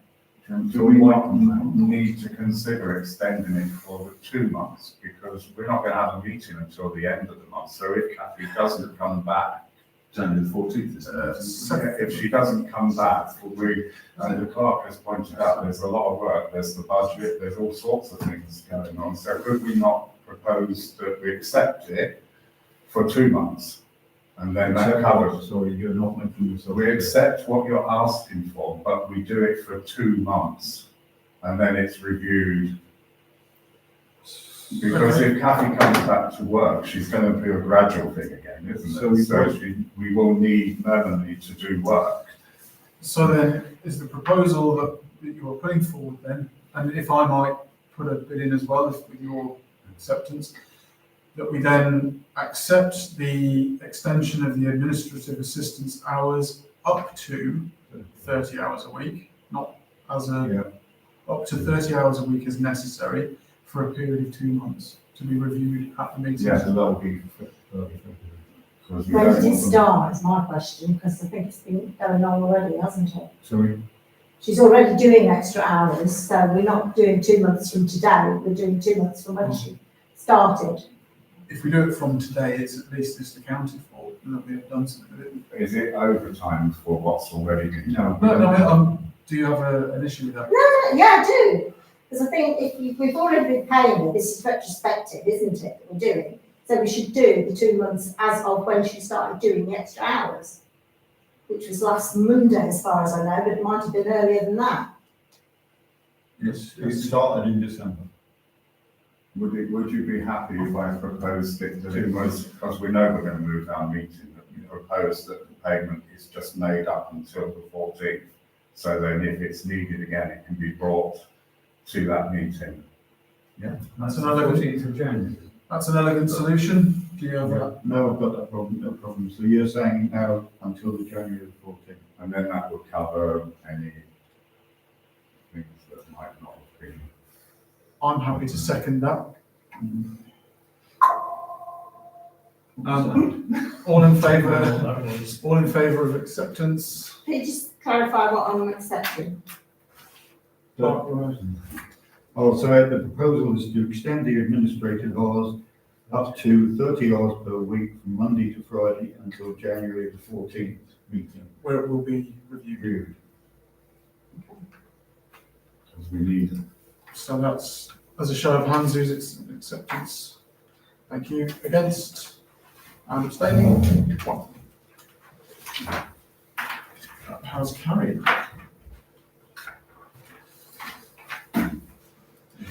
Just like start, just like the clerk return. There's lots of complaints in the new year that the clerk has to deal with.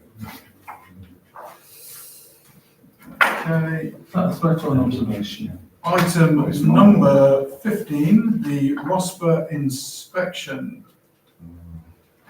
Oh, should we extend the meeting now? Sorry, what was I that? think we're getting there, aren't we? Shall we extend the meeting now? Someone's trying to get in. Yeah, back. You can do it now if you want to, or it's up to you, but you can stop the meeting any time. I can. But you know what, it's a brilliant observation that Councillor Wadsworth made. I think that we all are, we're not kidding ourselves, are we? So I'll propose that we extend the duration of this meeting. How long can we do? Till 9 o'clock. Till 9. That'll kick us off. All those, seconder? Yeah. Councillor Brooks, all those in favour? Oh, you keen beans, that's unanimous. You can finish before then. But it can, yes. You are optimistic. Good one, Chris. Okay, does anyone have any immediate observations or queries regarding the, Lots. please then, Councillor Wadsworth? Oh, no, that's all right. Well, I'll go first because mine is quick. I've got one, you're quick. It's Go your ahead. choice, Chairman. No, if Because you said please don't it is go quick, first. go ahead. I picked out some points on here as well, which were not good. But I can put a proposal on the table now, which we don't have to deal with. And then I can shut up and listen to, I know most of what she's raising, but Councillor Wadsworth. But my proposal is that a working group is set up. Now, our standing orders say, because this goes back a long time, I think it still says it, that individual councillors can't inspect the play equipment. That's true. Which is true, but I read up about it, and it actually says an individual councillor cannot act alone, and I've shortened this, but they can be delegated to specific duties by the full council. Now, I don't like that too much because I like a working group, a minimum of 2 people. So what I was proposing, because this is dreadful and has huge implications and risks for the council, this report, that's all I will say, is a working group is set up by the council. Now, the other problem with this is that it says that the councillors of that working group have to be trained to do a visual inspection once a month.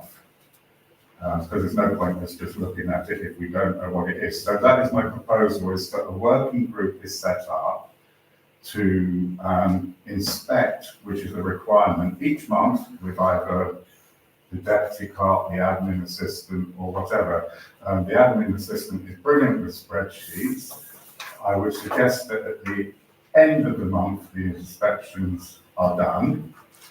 There'd be a spreadsheet to say that what's being inspected, if any action was required, like if a nut's loose, it then gets put on the report that the nuts have been tightened up and not left for 10 years, like on some of these things. And we then report as a working group back to council at the next meeting, which is generally at the beginning of the month. And then we won't get these reports that say year after year that we should do maintenance. Now, when we buy the equipment, which most of it's now about 10 years old, there must have been some sort of instructions on what should be maintained. But it's all been put in. Mr. Chairman. So it's all been put in. Sorry, the point of order is simply that actually we're actually supposed to be discussing whether the proposed attachment inspections is noted and any comments sent back to the town council as veracity and clarity. And we seem to be going off into a long diatribe about the shortcomings. So I think if this is a proposal, point of order, I'll finish. But I'm making a proposal that we set up a working group, and then I'm asking for the council to consider that after the other councillor has done it, because despite being described as a complete and utter horrid person, I'm not. I want this council not to have reports like this in the public domain, and I want to work with the council. I'm happy to put myself forward for the working group and train so that we don't get these reports. We have been, with the trees were mentioned tonight, we've been lucky that nobody has sued this council. Because if we get a claim on our insurance, they will want to see this. But that is my proposal, that we set up a working group with a minimum of 2 people to work with somebody in the office that will inspect, which is a requirement, a legal requirement, once a month, then report the actions back to the council. So that's my proposal. I'll just make an observation, Councillor Brooks, if you'll permit. I'm unaware of the cost to council at this present time of having a councillor or councillors trained to an accredited level of RPII. But then it's something that it says has to be done. We can't just go and look and say, well, we think that is not suitable. No, I realise that, but I'm just making that observation. So it can be one, if it's a huge amount of money, it can be one councillor and the clerk. Or we could also just carry on getting them inspected and put together a preventative maintenance schedule. But we need a working group to set up the maintenance schedule as well. That would be part of the working group. Chairman, could I just one line on this one, right? Please. We legally only have to have an annual rostra inspection. Those are the legal requirements in this country. The last rostra inspection was by Compan, and it was this year, March, I think it was given. No one, when they saw that report, and it was given to councillors, made one comment on any of the statements were made by Compan. I have obviously compared already this report, which I prefer, because I will use the word independent, is independent, and it is by significant margin different to the one that we got before. I think we shouldn't jump to conclusions here. That's why I'm noting at the moment. I understand where you're coming from, Councillor Brooks, but we need to carefully compare the two and see how, I doubt in 6 months, whether the play equipment has gone to medium risk to high risk is really that case. We've already had Compound come back and give us a quote for what they think are the main issues in Princess Avenue. We are on a time restriction, I agree, Councillor Brooks, but please give me time to try and sort this out as quickly as I can. And as I say, the last report from Compound, no one made one statement in this council after I gave it to them, and that was 6 months ago. Well, we did, because we got the roundabout fixed. That was the only And thing. apparently that's bosh. That was all right. Councillor Ainsley. Yeah, I'm sorry, I think that we should actually note the inspections, I personally believe, and the comments have been passed.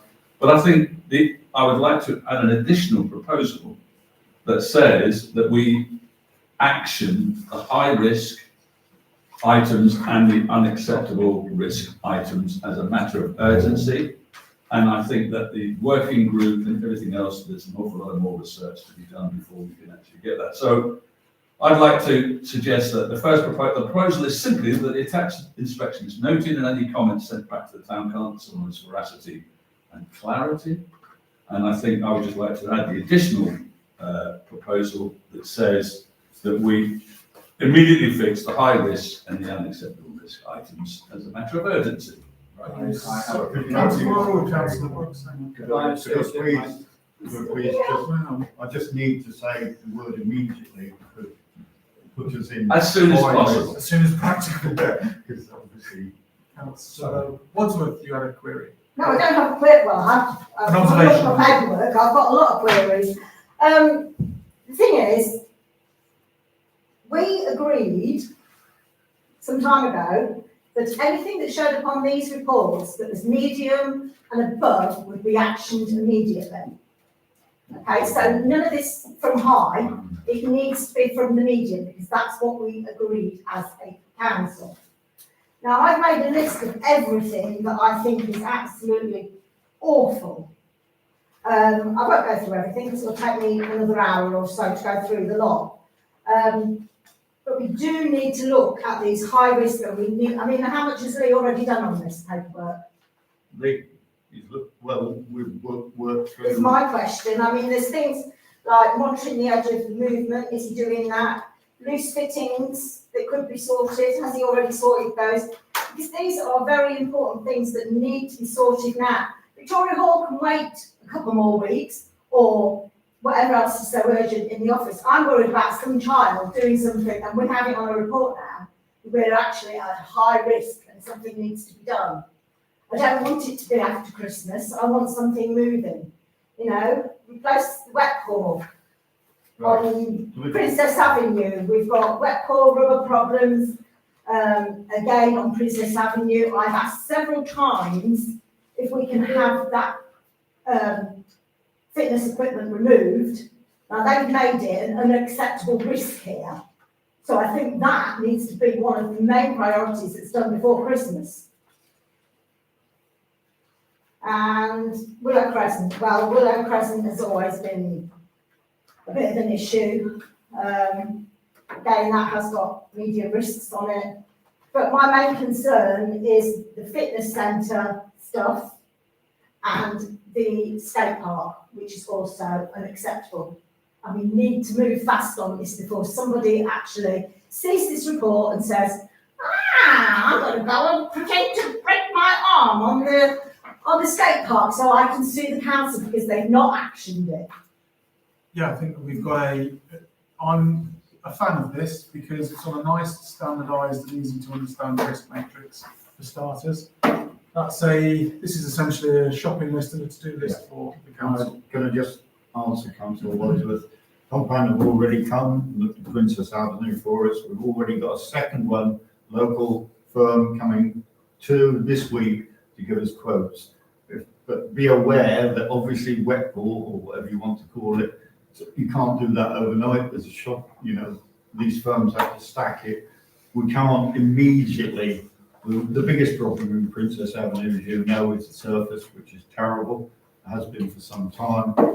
We need to try and do it this financial year, which, as you'll see later in the agenda, would mean we can use UK SPF funds So we are working, I am working as hard as I can be to get at least two competitive quotes in to do Princess Avenue, which is where most of the Do red flag. what in Princess Avenue? Look, trying to address everything that's. Is that removing that fitness Well, stuff? that would not cost much money, so that's. Well, let's get that done first as a priority then, because that is mentioned in here Yes, it as is. an unacceptable risk. That's what I'm trying to get across, is let's not just pick bits out of it. Let's go for those high risk first and then go into the next Well, that's level. what we do. Councillor. So, Well, not if we're going into the playground first, before we've got rid of the, Yeah, so I think the proposal, I think, is that Sorry, Chairman, I had a proposal on the table. The Oh, working sorry. group. Apologies. So, So would you like me to withdraw it? And can I just make one last comment? Because Willow Crescent was just very briefly mentioned, and it's before, the clerk wasn't here, so I'm not pointing the finger at the clerk. But the things like the fence, I asked if Lee could paint it, because it's falling apart. It wasn't then, but that's the problem. We need a maintenance, and that's why I wanted the thing of the working group, so we can set up a maintenance program. Because the bottom part fell out and we had to pay a few years to replace it. That's never been treated.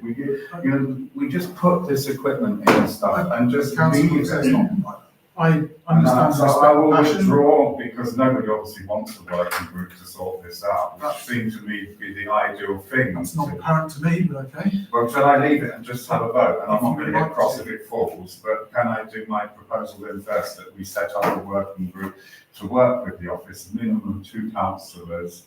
So then maybe if Sally Ann wanted to join, we could maybe ensure that the priorities are done. It's to help the office, because they have a lot of work. Councillor Clark. So that's my proposal, that a working group is set up. So a standalone proposal, but a working group is set up to, Work and assist the office, with matters to do with because it's a very serious matter. Councillor Clark. I agree entirely. My own view is that they're not necessarily exclusive. I don't see any reason why we shouldn't set a working group to do the long-term maintenance or inspections of the equipment. But I do agree that the things where they're talking about them being immediate need, we need to do them now.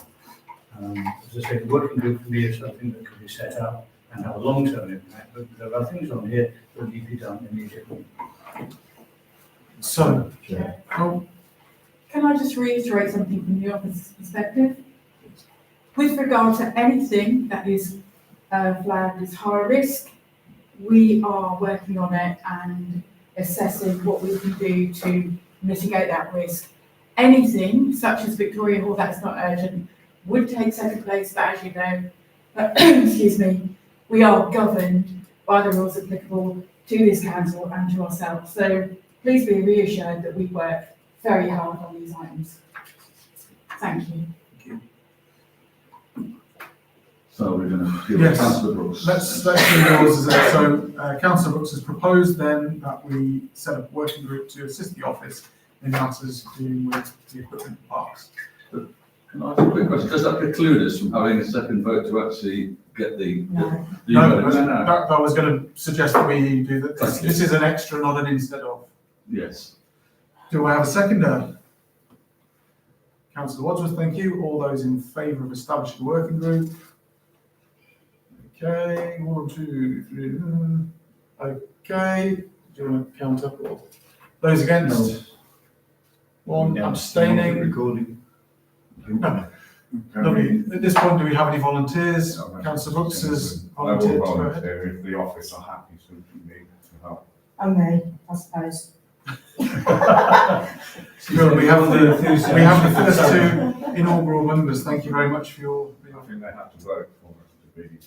Okay. It's a working group, so no, not really. The working group is. You know what, let's do it, belt and braces. I'll propose that I Yes. accept that, those 2 volunteers. Do I have a seconder? Thank you, Councillor Clark. All those in favour? That's unanimous, wonderful. Right, on to this item then, that the council duly notes the latest ROSPA report, and I would make the amendment, if it's acceptable, that we work through it in a priority order, bringing those to council as quickly as possible and as necessary. Including the meeting. Yeah, work through them, high risk to low risk, and bring We all don't of have those. to do the low risk, as long as the medium. No, but I'm just saying in order. So they start with the most important items and prioritise those above any other because they're the most risky towards low. So that's the priority schedule, please.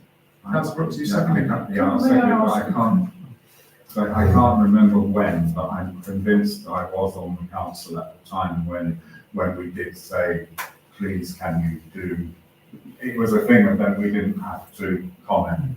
No doubt. There is a minute somewhere that will say that we gave the office the authority to action anything above medium and medium. Councillor Clark, you have a query? Yeah, I did have a walk around Princess Avenue this morning.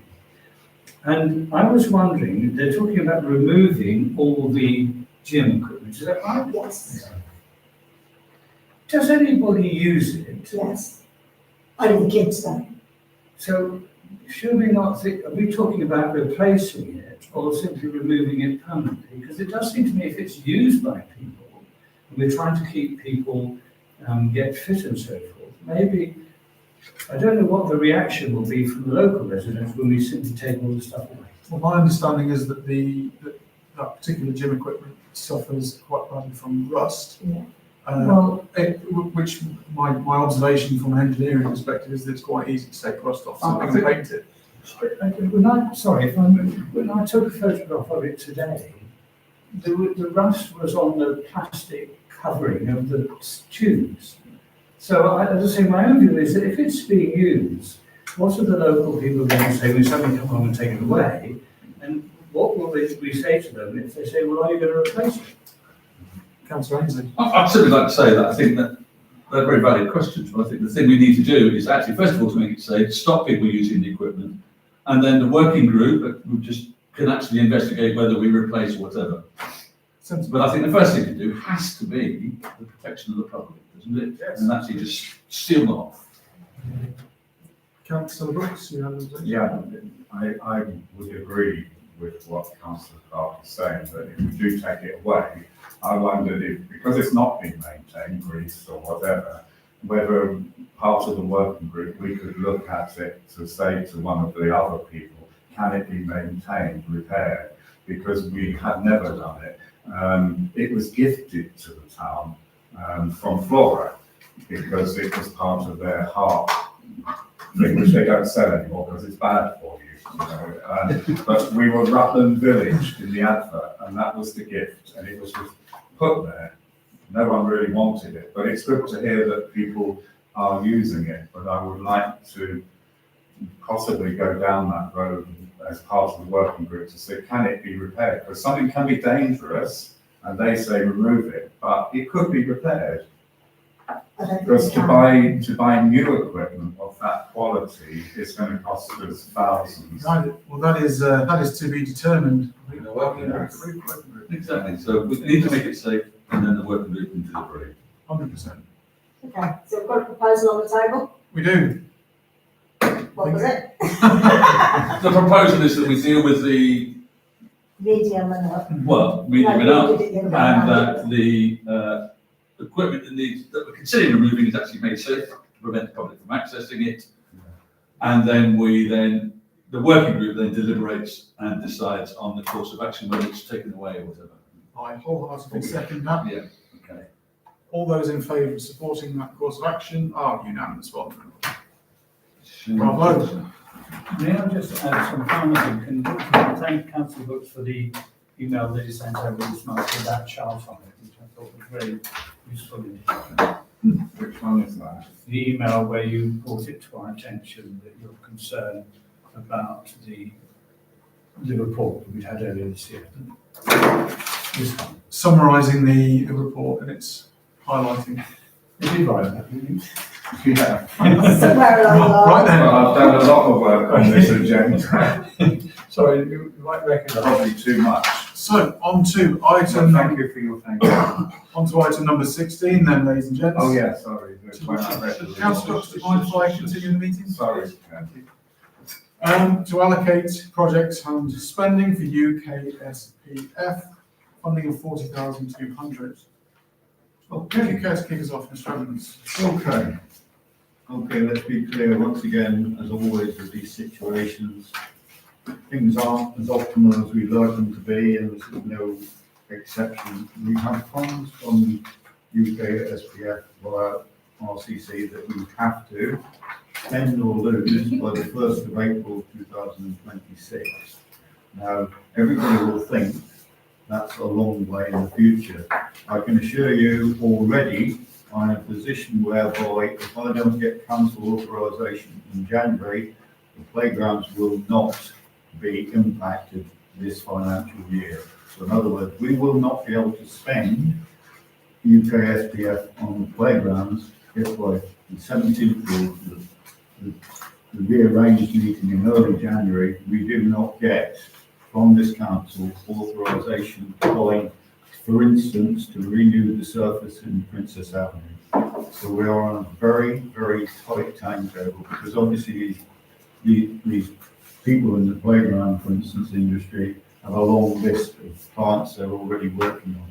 You can see, believe me, this is not a comprehensive list, but it's the one we've already got.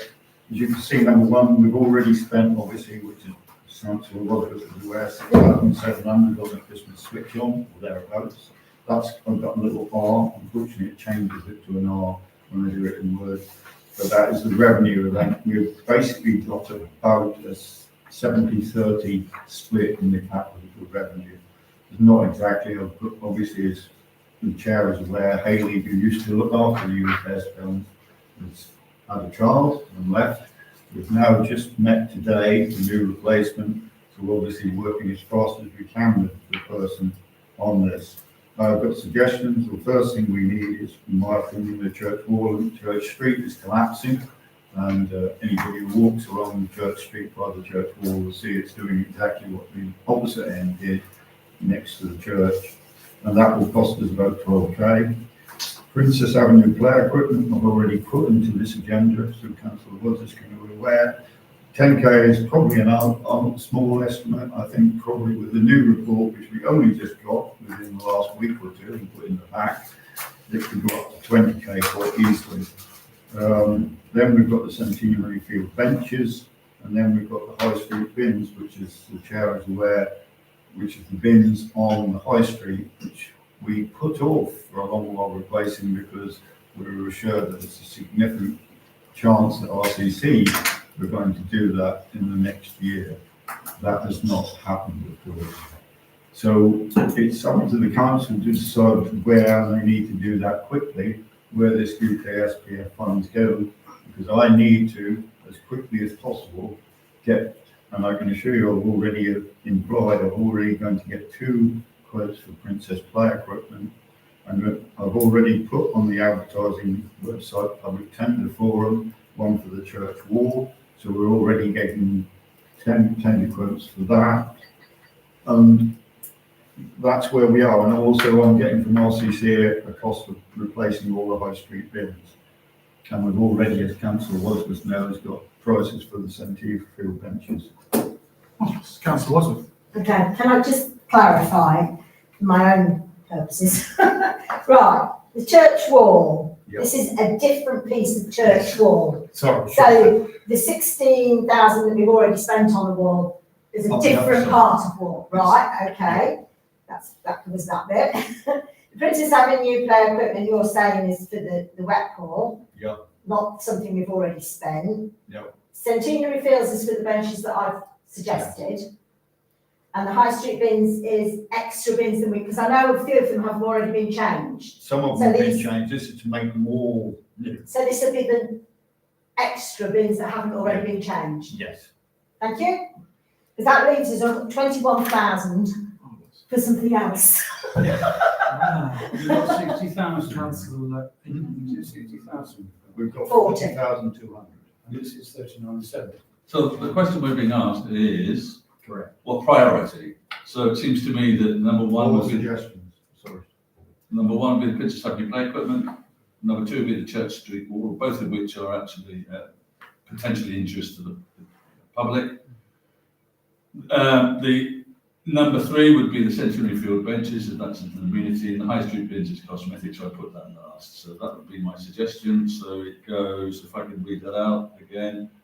Winter Assembly play equipment would be our first priority. Number 2 would be the church wall in Church Street. Number 3 would be the benches, and number 4 would be the high street bins. So that answers the list of priorities. So. And I'll second that. There you go. All those in favour? Can I ask a question? Carried. Ask a question. Yeah. Go ask a posthumous question, Councillor Brooks. Well, because I noticed it wasn't on the budget, but I know that Melanie would have liked to have had it, and I know I can see it in here, for the Christmas light switch on, that you wanted a separate budget figure. Is that 6,700 going to be enough money? That's already gone. It's already gone, it's spent. That's already spent. That's spent. So we've got nothing in the budget for later then. Well, that's something to Probably. So hope You send an email and get them to add it on the budget. Yeah, well, I think. Which is coming back. There you go, that's a nice Do segue, which is coming back in January. we know how many bins there are in the town that we got? We haven't got those. Sorry, no, we're Because this only comes to going on what we paid before, 16 bins, is that enough? It's the balance thereof. No, I added it up, because it's £500 a bin generally. Okay, so that's the balance. It's closed, we both. Yes. Yeah. So item number 17, the Victoria Hall project. Councillor Ainsley, would you care to do the honours? Yes, I'd love to. Sorry. I've not got the bloody paper. I do want to make note that actually the proposal here is that we note the contents of the presentation, which follows shortly, and the accompanying confidential briefing. We acknowledge the proposed expenditure of £7,000. We're not asking for approval, it's already been approved. So it's just acknowledging the decision of the working group, and that council agrees to continue with the Victoria Hall project in line with the endorsed progress report. There is no missing information as far as I'm aware, if council wishes, if you believe that's erroneous. So can we have questions at the end, please, councillor? I have the floor. So I'd like to actually make the presentation if we can. So what I'd like to do at this point is can everybody see that, or do I need to dim the lights? Yeah, dim the I can do that. Carry on. Dim the lights. Oh, how's that? Yeah. Yeah. So what we've got here is the proposed Victoria Hall project milestones. This has actually been approved by the working group. The first one is the builders and solicitors. So we're hoping that from the result of today's meeting that we'll go forward and spend the £7,000. The second one is a public consultation, which we're scheduling for the 2nd of February. That's a very tight deadline, and it does depend quite heavily on getting back the builders' quotes, etc. We're then looking for project approval, final budget approval, and then the move complete. I've actually done some nice animations. A new one would be appreciated. So, thank you.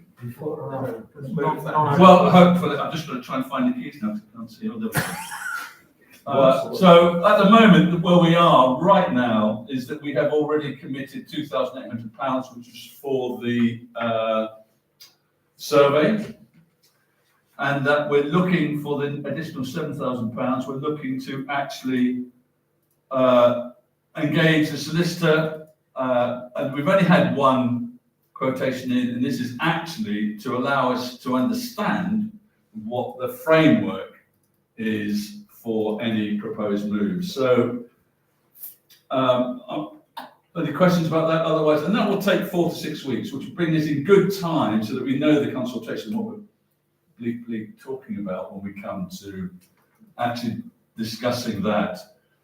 This is not seeking project approval, it's really the framework. And we've had lots of ideas pushed forward about the framework, from sole trustee to being gifted the hall and other bits and pieces as well. What we need to do is to actually engage with somebody who knows what they're talking about, which is Anthony Collins, and then and that's going to cost us £4,600 in that process. The next thing that we're looking at, and this is the builder's quotes you've already seen from Kingsmead Design. I do express a preference for this particular individual because he's the only one that actually worked through it. And this basically is saying, I don't believe that we have the expertise in the council to actually get the tenders put together, and for the very reasonable cost of £800 or further investment of £800, we will get the tenders pulled together. We're able to put it on the contract vendor's website, and then we'll, and he suggested that we do a 6-week period, which is how we managed to get to the 2nd of February. I'm going to charge on. We then come to the public consultation itself. Though actually we're proposing that we invest £1,600 on the consultation, and that's for things. I'll cover that off in just a second of what we think that expenditure will be on. So we are looking to get, at that point of the public consultation, we should have received the builder's quotes by that time.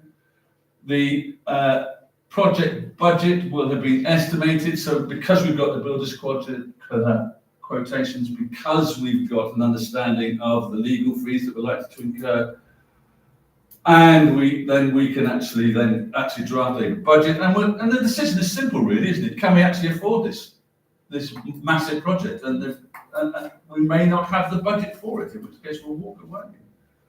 And we will also have the fact that we will have sought and hopefully got general public approval. So this is some draft, and you may laugh if you so wish, these are some draft flyers that I pulled together.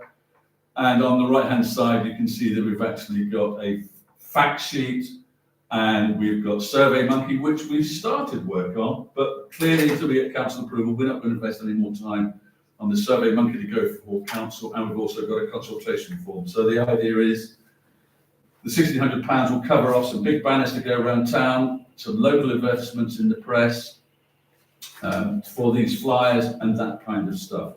As yet not finalised, as we have not had the approval, but we're expecting that 1,600 quid should cover it. Moving on, at this point, we'll have invested £9,800. And if we decide to pull out at this point, then that is the investment that we've made. So that's the survey report, the project consult, the solicitors phase 1, and the investment in the work for the builders' tenders.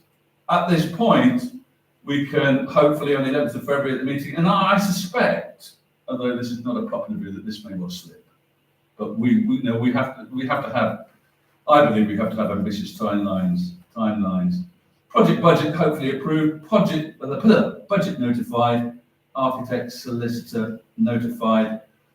We give notice to Royal House. Now, this is important because it actually takes 6 months before we can actually leave Royal House. So there's quite a lead in here, but we'll be in a position where we understand whether we can move forward with the project or not. Council makes its decision. Should we get project approval, then we review, refresh, and expand the grant funding pathways. I think that's particularly important. And we engage with other cultural and community venues, such as the Stamford Arts Centre, to learn from best practice about how we might move forward. On the 11th of March, because we've already got project approval, we'll have started investing in the building, getting the scaffolding, all that kind of thing. So I've estimated that we get 56k at that point. So pulling out has now become significantly more expensive. So the 11th of February decision, or the project approval decision, is really important. And we will confirm the architect, the builders and solicitors. We will budget and design approval for P1 to P3. For those of you who looked at the quotations that we received at the last council meeting, you'll see that actually we've got phase 1, 2 and 3. Phase 1 is essentially essential work to actually keep the building in a safe condition. We will need changes to the building ourselves, which we've already approved the budget of £8,500 and the moving expenses, which I think is a total of 11,430. And that'll be put into the budget that we're going to be reviewing with the committee. So that's already been financially approved, and it was in last year's budget. So there's nothing much to discuss. And then finally, with any luck at all, we get to the Victoria Hall move day, and I have a strap line which I'm proposing is that we become the Oakham's civic, community and cultural heart, and I think that's what we're aiming for. I apologise for the gallop. We can hold it there, and I think the lights can come back on. Firstly, thank you very, very much, Councillor Ainsley. You put a tremendous amount of work into that and thought clearly. So thank you. Thank you. Thank you for your kind words. Councillor Brooks, observations? Yes, I'm a bit frustrated about this thing with Victoria Hall, and also rather confused because the figures on there don't match with what I was presented with before this meeting. Councillor Sally-Ann Wadsworth, I discussed it because she's a member of the group, actually gave me some correct figures. But I don't understand how we've got to this position. It's mentioned that we've agreed to move. Yes, that's correct. We agreed months and months ago that we would move to Victoria Hall. That was a separate thing. That's why we had the budget for all the moving and that. We then, and this is where we're going to fall out over it, agreed at council a set budget for consultants that were going to come to this meeting with a report, or they weren't, but a report about November time to report to us the pitfalls and the good things about us taking the project on. But we haven't had that. So when Councillor Ainsley says to me, we're going to have a public consultation, and you've approved that. No, we haven't approved it. I don't object to it. That is, to me, should have been in the first stage. Public consultation is not agreeing a budget for official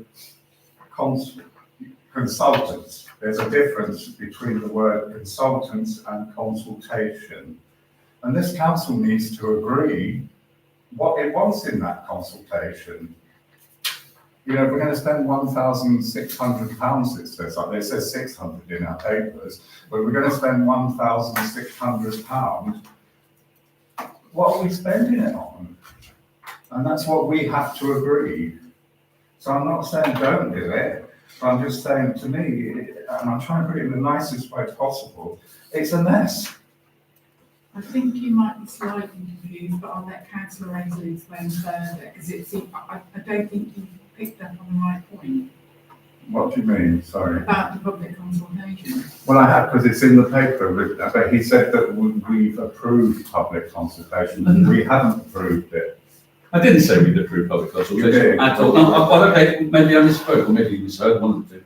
The fact remains that actually we are seeking £7,000 to get the rest of the information that we as a council need. And on the 2nd of February, we'll be asking the public to tell us their feelings about the whole project before we as a council make a decision. So I think you misunderstand the purpose of the public consultation. It's actually part of the process. So we're going to go to Anthony Collins and say tell us what the structure is going to look like and whether it's acceptable and what options we have. And we're going to consult with the trustees on that, and we will hopefully come up with an equitable arrangement. We're going to go to tender for the builders. So we know what's been said on the survey. We know what the architect, one of our architects, has said about the work that needs to be done. So we can go to tender. We're inviting that for a very reasonable cost of £800 to get those tenders out there. And then on the 2nd of February, prior to the public consultation, there will be a gathering of all this information. And at the end of the public consultation, we can then make a decision. We know what the public think, we know what the building costs are, we know what the solicitor's fees are, we will have, and we know what the other thing is that's temporarily eluded me, but we will know that a much better idea of the project costs. And at that point, we make our decision, yay or nay. And I think to make a decision prematurely, and let's not forget that in January, the upstairs of the hall will be closed. That's not our fault. Well, I said, let's not forget that the hall will be closed and only downstairs will be open. So if we can make our decisions in February, we've consulted with the public, etc., etc. It seems a very reasonable proposition. I'm not bedded to this project, but I am bedded to getting the information together. Can I ask that we have a proposal that is actually clear? Because I don't see anything on that paper that's 100% clear. And we can argue, I won't argue all night, but the things that you're asking for have never been approved by council. So I think it needs to be put, what you actually want to do moving on from today as a working group. That's what the presentation's about. No, but it's not on your proposal. It simply says that you know the contents of the presentation and accompany confidential But then agreement. it Acknowledge should the be on- proposed It expenditure. should be on there because Well, that no, won't go on our minutes. Would you or like a printout, councillor? Yeah, but it won't go on our minutes. Yeah. Why wouldn't it? Okay, personally, I feel like that was, Personally, I'd walk away. we've all got the opportunity to put forward our viewpoints on that. Personally, I think that was quite clear as to the roadmap of how we get to that point. So I personally don't feel I've got any contentious issues, and I certainly think where we can and where possible, with the backing of the public, if we can do something, we should. Councillor Park. I support this. My view is that simply walking away at this stage is the wrong thing to do. We need to know what the community wants. And it does seem to me that it has the potential to be a very valuable community asset. You mentioned the Stafford Arts Centre. I don't see any reason why Victoria Hall couldn't be something akin to that. But to walk away now, I think the community would be hugely critical of us not having a chance to at least save the building and indeed to talk to them about what they want from it. Any other observations, concerns, thoughts? Right, so, are we to assume then that, are we looking at your proposal on block, councillor Rain? May I just ask a question here? I'm a trustee, so does that mean I can't vote? I would suggest that you might be on the safe side by declaring an interest. If you declare an interest, I think that's about It's a non-pecuniary interest, you could vote, but you might have to apply for dispensation as well. Well, it might be better if I don't vote. Very well, very well. Are we doing these on block, councillor Ainsley? I'm happy to do them on block, absolutely. I don't see Actually, I don't personally see any contention there, but maybe others have a different view. I will second that proposal. All those in favour? Against? You'd like that recorded, councillor Brooks? And abstaining is councillor Clark, has already declared. Yes, if you could record, Yeah, councillor but Brooks. what if the public say they don't want this? That would be inside at the time. Then we will know at the point there. Exactly, and we've invested 9,800 pounds. I don't see how much clearer it can be. But you're talking about spending solicitors' fees before the public. To understand, sorry, councillor Brooks, just to clarify, because I feel quite strongly about this, you don't do any kind of project without first assessing its feasibility. If it's infeasible at the point of construction, there's no point in asking the public whether we want to do it, is there? No, but we've already, So there isn't we asked no for that point. to happen months ago, that's my frustration. Things have changed materially since those votes. Sorry, that has carried anyway. Yeah, we've got 5 minutes. We've got 5 minutes, so I think, can I respectfully suggest, Yeah, we need to do the extension now. we've done it. No, Yeah, we went to right. 9. It's. Can we do it? Yes. Yes.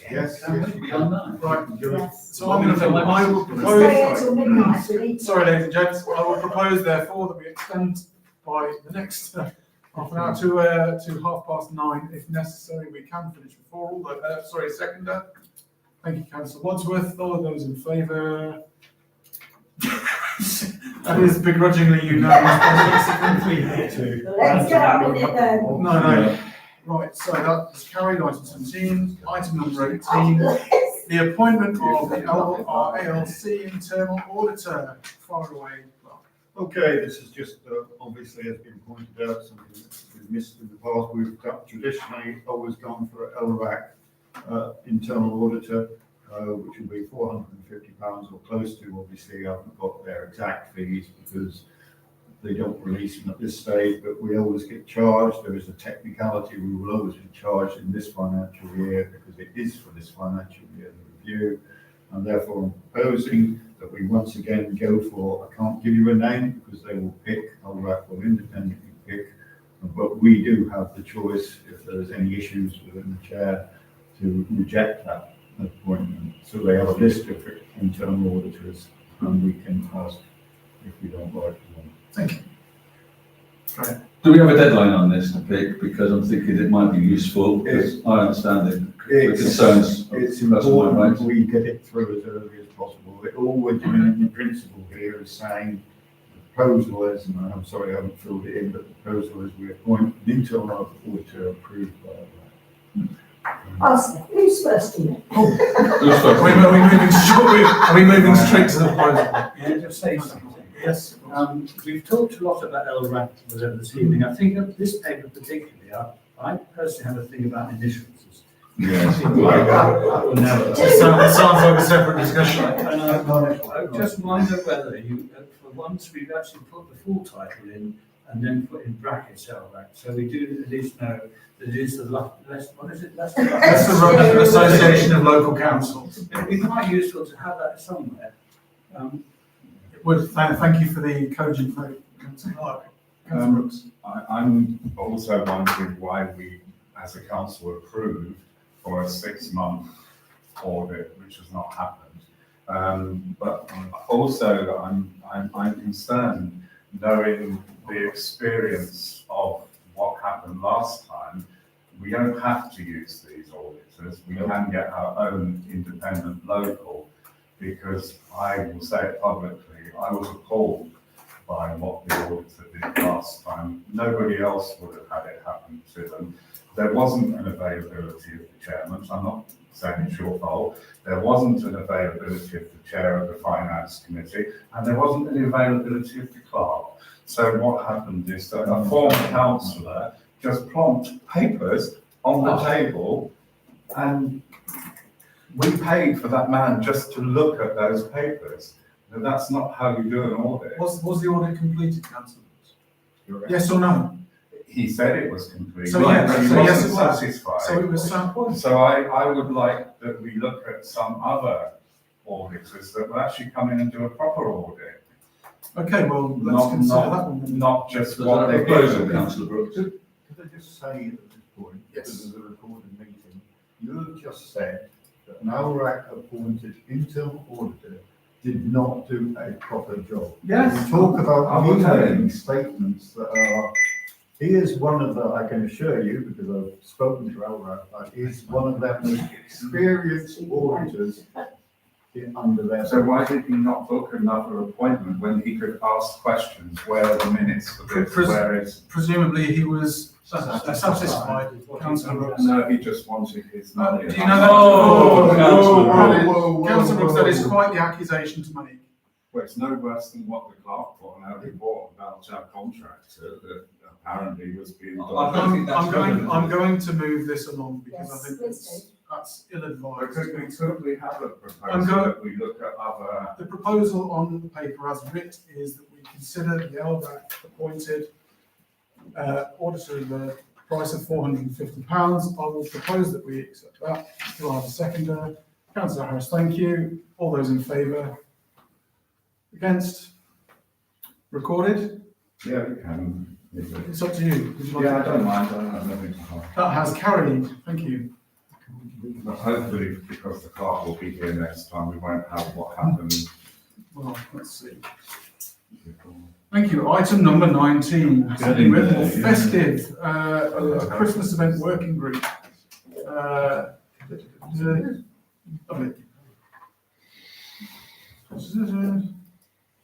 Fantastic. So we're asking for a working group to be set up to start organising. Sorry, Councillor. No, carry on, I'll sit down. I've just flicked up. There's your name there. I saw chairman there. I'll keep mine. No, Please. it's old paperwork. I apologise. Carry on, Councillor Wood, if you will. Okay. Well, basically just what Chris has just said. I'd like to suggest that we set up a working group, because the last couple of years we haven't had one in situ. It's been just me and the deputy clerk organising everything. Once the annual budget has been agreed this year, we would like to start planning for next year rather than doing it 2 weeks before the event, as has happened a few times. This would include the music in the Cuts Close, Rutland Day, Christmas next year, etc., whatever we come up with in between. Oh, and the cycle race. Sickle. This is the bike race. I'd also like this group to look at the Christmas decorations because, as you all know, I've been a little bit disappointed with it this year. So I would like that to be an extra thing that the working group also looks into looking at buying rather than hiring. We firstly went into the hiring because we were led to believe that every year we would have a different theme. The only thing that changed was the Christmas tree that had bows on it that burned. So basically, we now need to revisit that and say, do we do hiring or do we now go out and buy them? I've spoken to the clerk of Uppingham and he has suggested that this is probably a good way to go because he knows a man who can. Okay, that's it. Oh, wow. Any questions? Raft of queries, my goodness. Councillor Clark, you were first off the mark. I don't know whether you're planning to do a review of this year's Christmas lights. Is that part of the process? We can do that. I say that because a local resident was disappointed that there weren't lights across the high street as there had been in previous years, and I decided I would ask about it.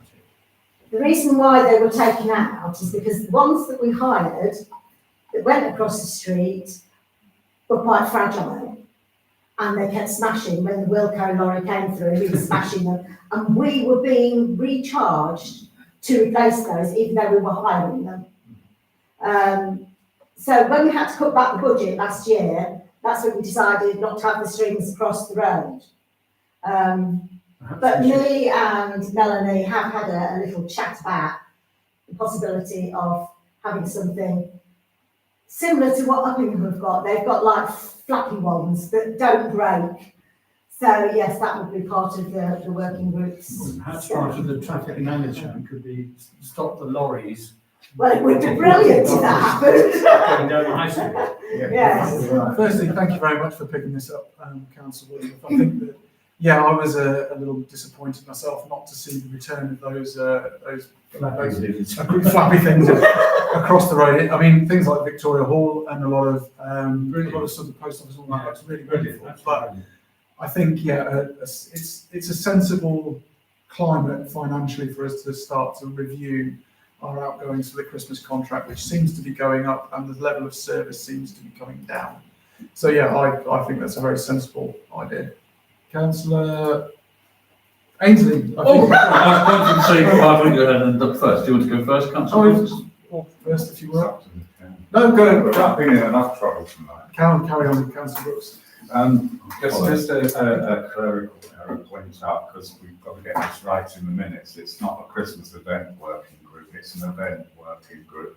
Well, I put It says Christmas stroke event. Yeah. Christmas stroke event. Mine doesn't say stroke, it just says Christmas event working group. Oh, well, But on the paper itself, is what we're debating, not the agenda. No, but that's the legal side of things, isn't it? Oh, it's sometimes. So anyway, I support this and. So we're missing a forward slash, is that the comment? Just on the agenda. Yeah, make sure it's not pasted from the minutes, that's all. I would like to support the setting up of the working group.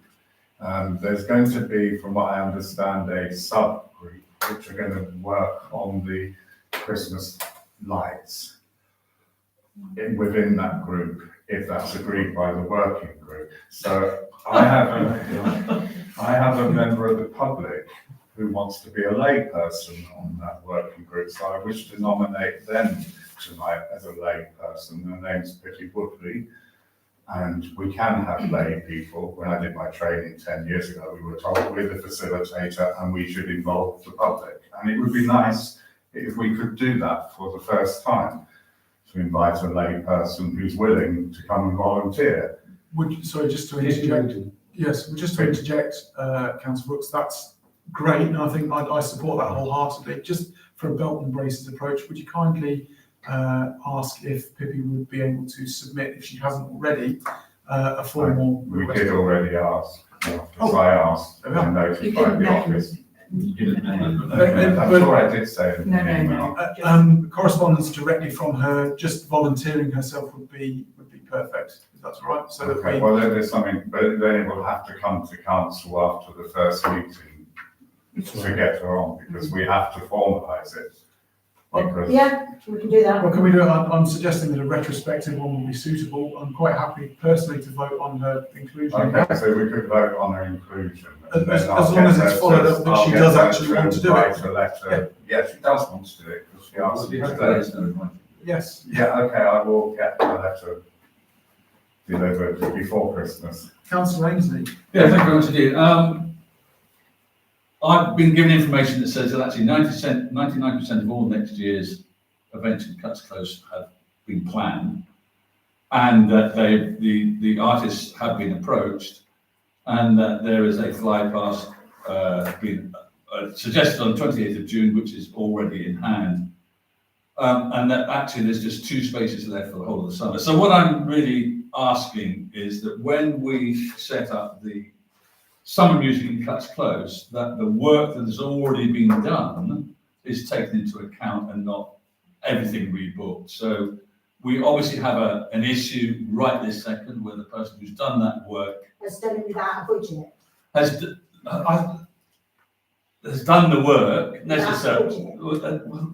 There's several ways to approach this, and I don't know the state of the bookings, and I can't answer your question about the state of the budget. But I just was asked to bring this to council that actually an awful lot of work has already been done, and it would be prudent to engage with that individual. That's the whole point. Well, she won't engage with me. Well, Councillor Brooks, I raised the point. I do not argue. I'm not debating the fact that I think it would be inopportune to tread all over the work that's already been done without consulting the individual that's done that work. So assuming that this individual comes back to work in good time, given that we're talking about events in the summer, they've already been pre-booked, then I think that they should be taken into consideration and not just ridden over roughshod. That was the point I wanted to make. Thank you. Councillor Brooks. I'll just last one. I find, sorry, I'll stand.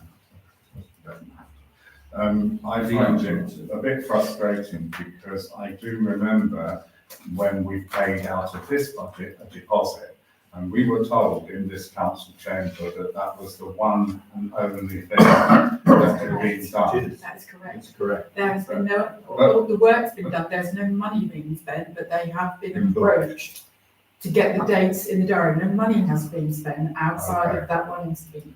But really, it should have been discussed with the councillor who was part of the working group. Yeah, well, Well, there wasn't a working group, there is a There was working group an now. official working group. There was actually, because I was on that. Let's bring this back into line anyway, because we're drifting a little again.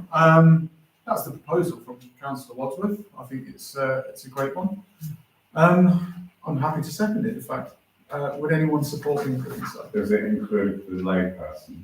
Yes, Well, if yeah. Councillor Wadsworth well, something. first of all, we're voting to set up the working group and then we'll With decide. say on with it. the Yes, inclusion I think of that's those persons. sensible. That's a great Yeah, issue. you might not want it. Okay, So this so establishment of a working group is proposed, seconded, all those in favour? Oh, that's unanimous, wonderful. Good. The amendment, do we have any volunteers? I believe we Myself, do. of course. Fantastic. Councillor Nichols' arm shot up, as has Councillor Brooks. Fantastic. Do I have a proposal to accept those individuals? Councillor Clark, thank you. Those to seconder, Councillor Ainsley. All those in favour? Unanimous. Fantastic, thank you. That's carried. Well done. Okay, rock and roll. That's a quick statement with that. Oh, and And then we have to nominate Vicky Woodley. yes, and the I nomination. thought we were going to do that after. I thought it was going to be done once the group No, you got said formed. you'd do it in retrospective, so then I would do the letter. Personally, I'm happy if Whatever. anyone sees that as being particularly I'd like to contentious. see a letter. We've got time to see the letter, Yeah, the work needs to we'll do that in start. the next meeting. You know what, I'm going to make the proposal, in good faith. It may fall, I'm going to propose the inclusion because Councillor Brooks, we've got to take in good faith, has reported that Pippi Woodley wants to be a part of that. I propose that we accept her inclusion as a layperson, subject to the receipt in the office of her official request to be involved. Okay, Seconded by Councillor Brooks. All those in I'll favour? field it. 1, 2, 3, 4 against, abstained. Three, that has carried. Can I just make a comment, because the fact that we take a lay person on, although they're not paid, they will be classed as an employee, so they will have to come for an induction with the clerk. We can sort that out. Yeah, later that's a local matter, I think. Leave that one with the office, 'cause they haven't got anything better to do. Well, then, Thank you. that's after the playground gear, we'll do that. A working group and a member of the public you could invite, for instance, if it was a community, you could invent a member of police, make information. You do not need particularly authority of the chair to do that. You are gathering, you are not a decision maker. The neighbourhood soon. It's a consultancy basis. Number 20, Open Town Council Code of Conduct as brought. I was going to say, Right, okay, first, so Second. just let me speak and then do you think? At the training event, which I think was well worthwhile, and we had a straw poll basically that said that we think that this should be brought forward for council formal consideration and adoption. So that evening I drafted this and we formally adopt the LJ Model Code of Conduct. And I just want to make the point that in there, everybody should have done the training at least once. So those who were not able to attend can approach the office and book a suitable appointment at a cost of, I believe, 50 quid, is that right? Online, 50 online. So I think that's something, so other than that, that's just a point I want to make, that the proposal stands. So, Seconded or questions? Second. Brilliant. All those in favour? Done. Carried. Good. Unanimous. We're not finished yet. No, not just yet. Oh, no, we are. We've got one more. David, next meeting. Date of next meeting. Oh, to consider a request to change the date of the next final council meeting from 7th to 14th of January. Changed it. 17th of January. Oh, is it 14th Is it or 17th or 17th? the 14th? From the 7th to the 14th. Well, on my paper On the it's paper it says the 17th. 17th. Yeah. Let's have a quick look at the calendar. Right, it's the 14th. Can't very well defer this one. Oh, Wednesday. Yeah, to the next meeting. Yes. Probably do. 14. 14th, it's just to give us more time, because obviously. Wednesday the apologies. 14th, yeah. It's the 14th, sorry about that error. It's the 14th. 14th. Just to give us more time to actually get the packs together and get it out, because obviously 3 working days is impossible. I suppose. Kindly, thank you very much. Thanks, Louise. I'm just going to dive in if I may. Hold fire. Can you please, ahead of time, amend that on the minutes? Come back to that. Proposed, seconded, all those in favour? Done. So you're all on 14. Good night. So I thought I'd get in long enough to I was going to say, if you sit there long enough, we'll give you an application form. The application form straight away from your desk. Oh. Can we co-opt you on January? Can you speak to this action, get them to come onto the council? Another professional. Be more. Well, he's had the full I don't expect experience to be tonight. perfect, but who knows? I don't think he's got the time, running a business. What are you saying? I'm in business. Yeah, Paul, what are you saying? Well, you're What are you saying? You're exceptional. You're both exceptional. My God, this is so. Yes. Oh, I can do it from here. Where do you want glass put? I'll take it. Yeah, yeah.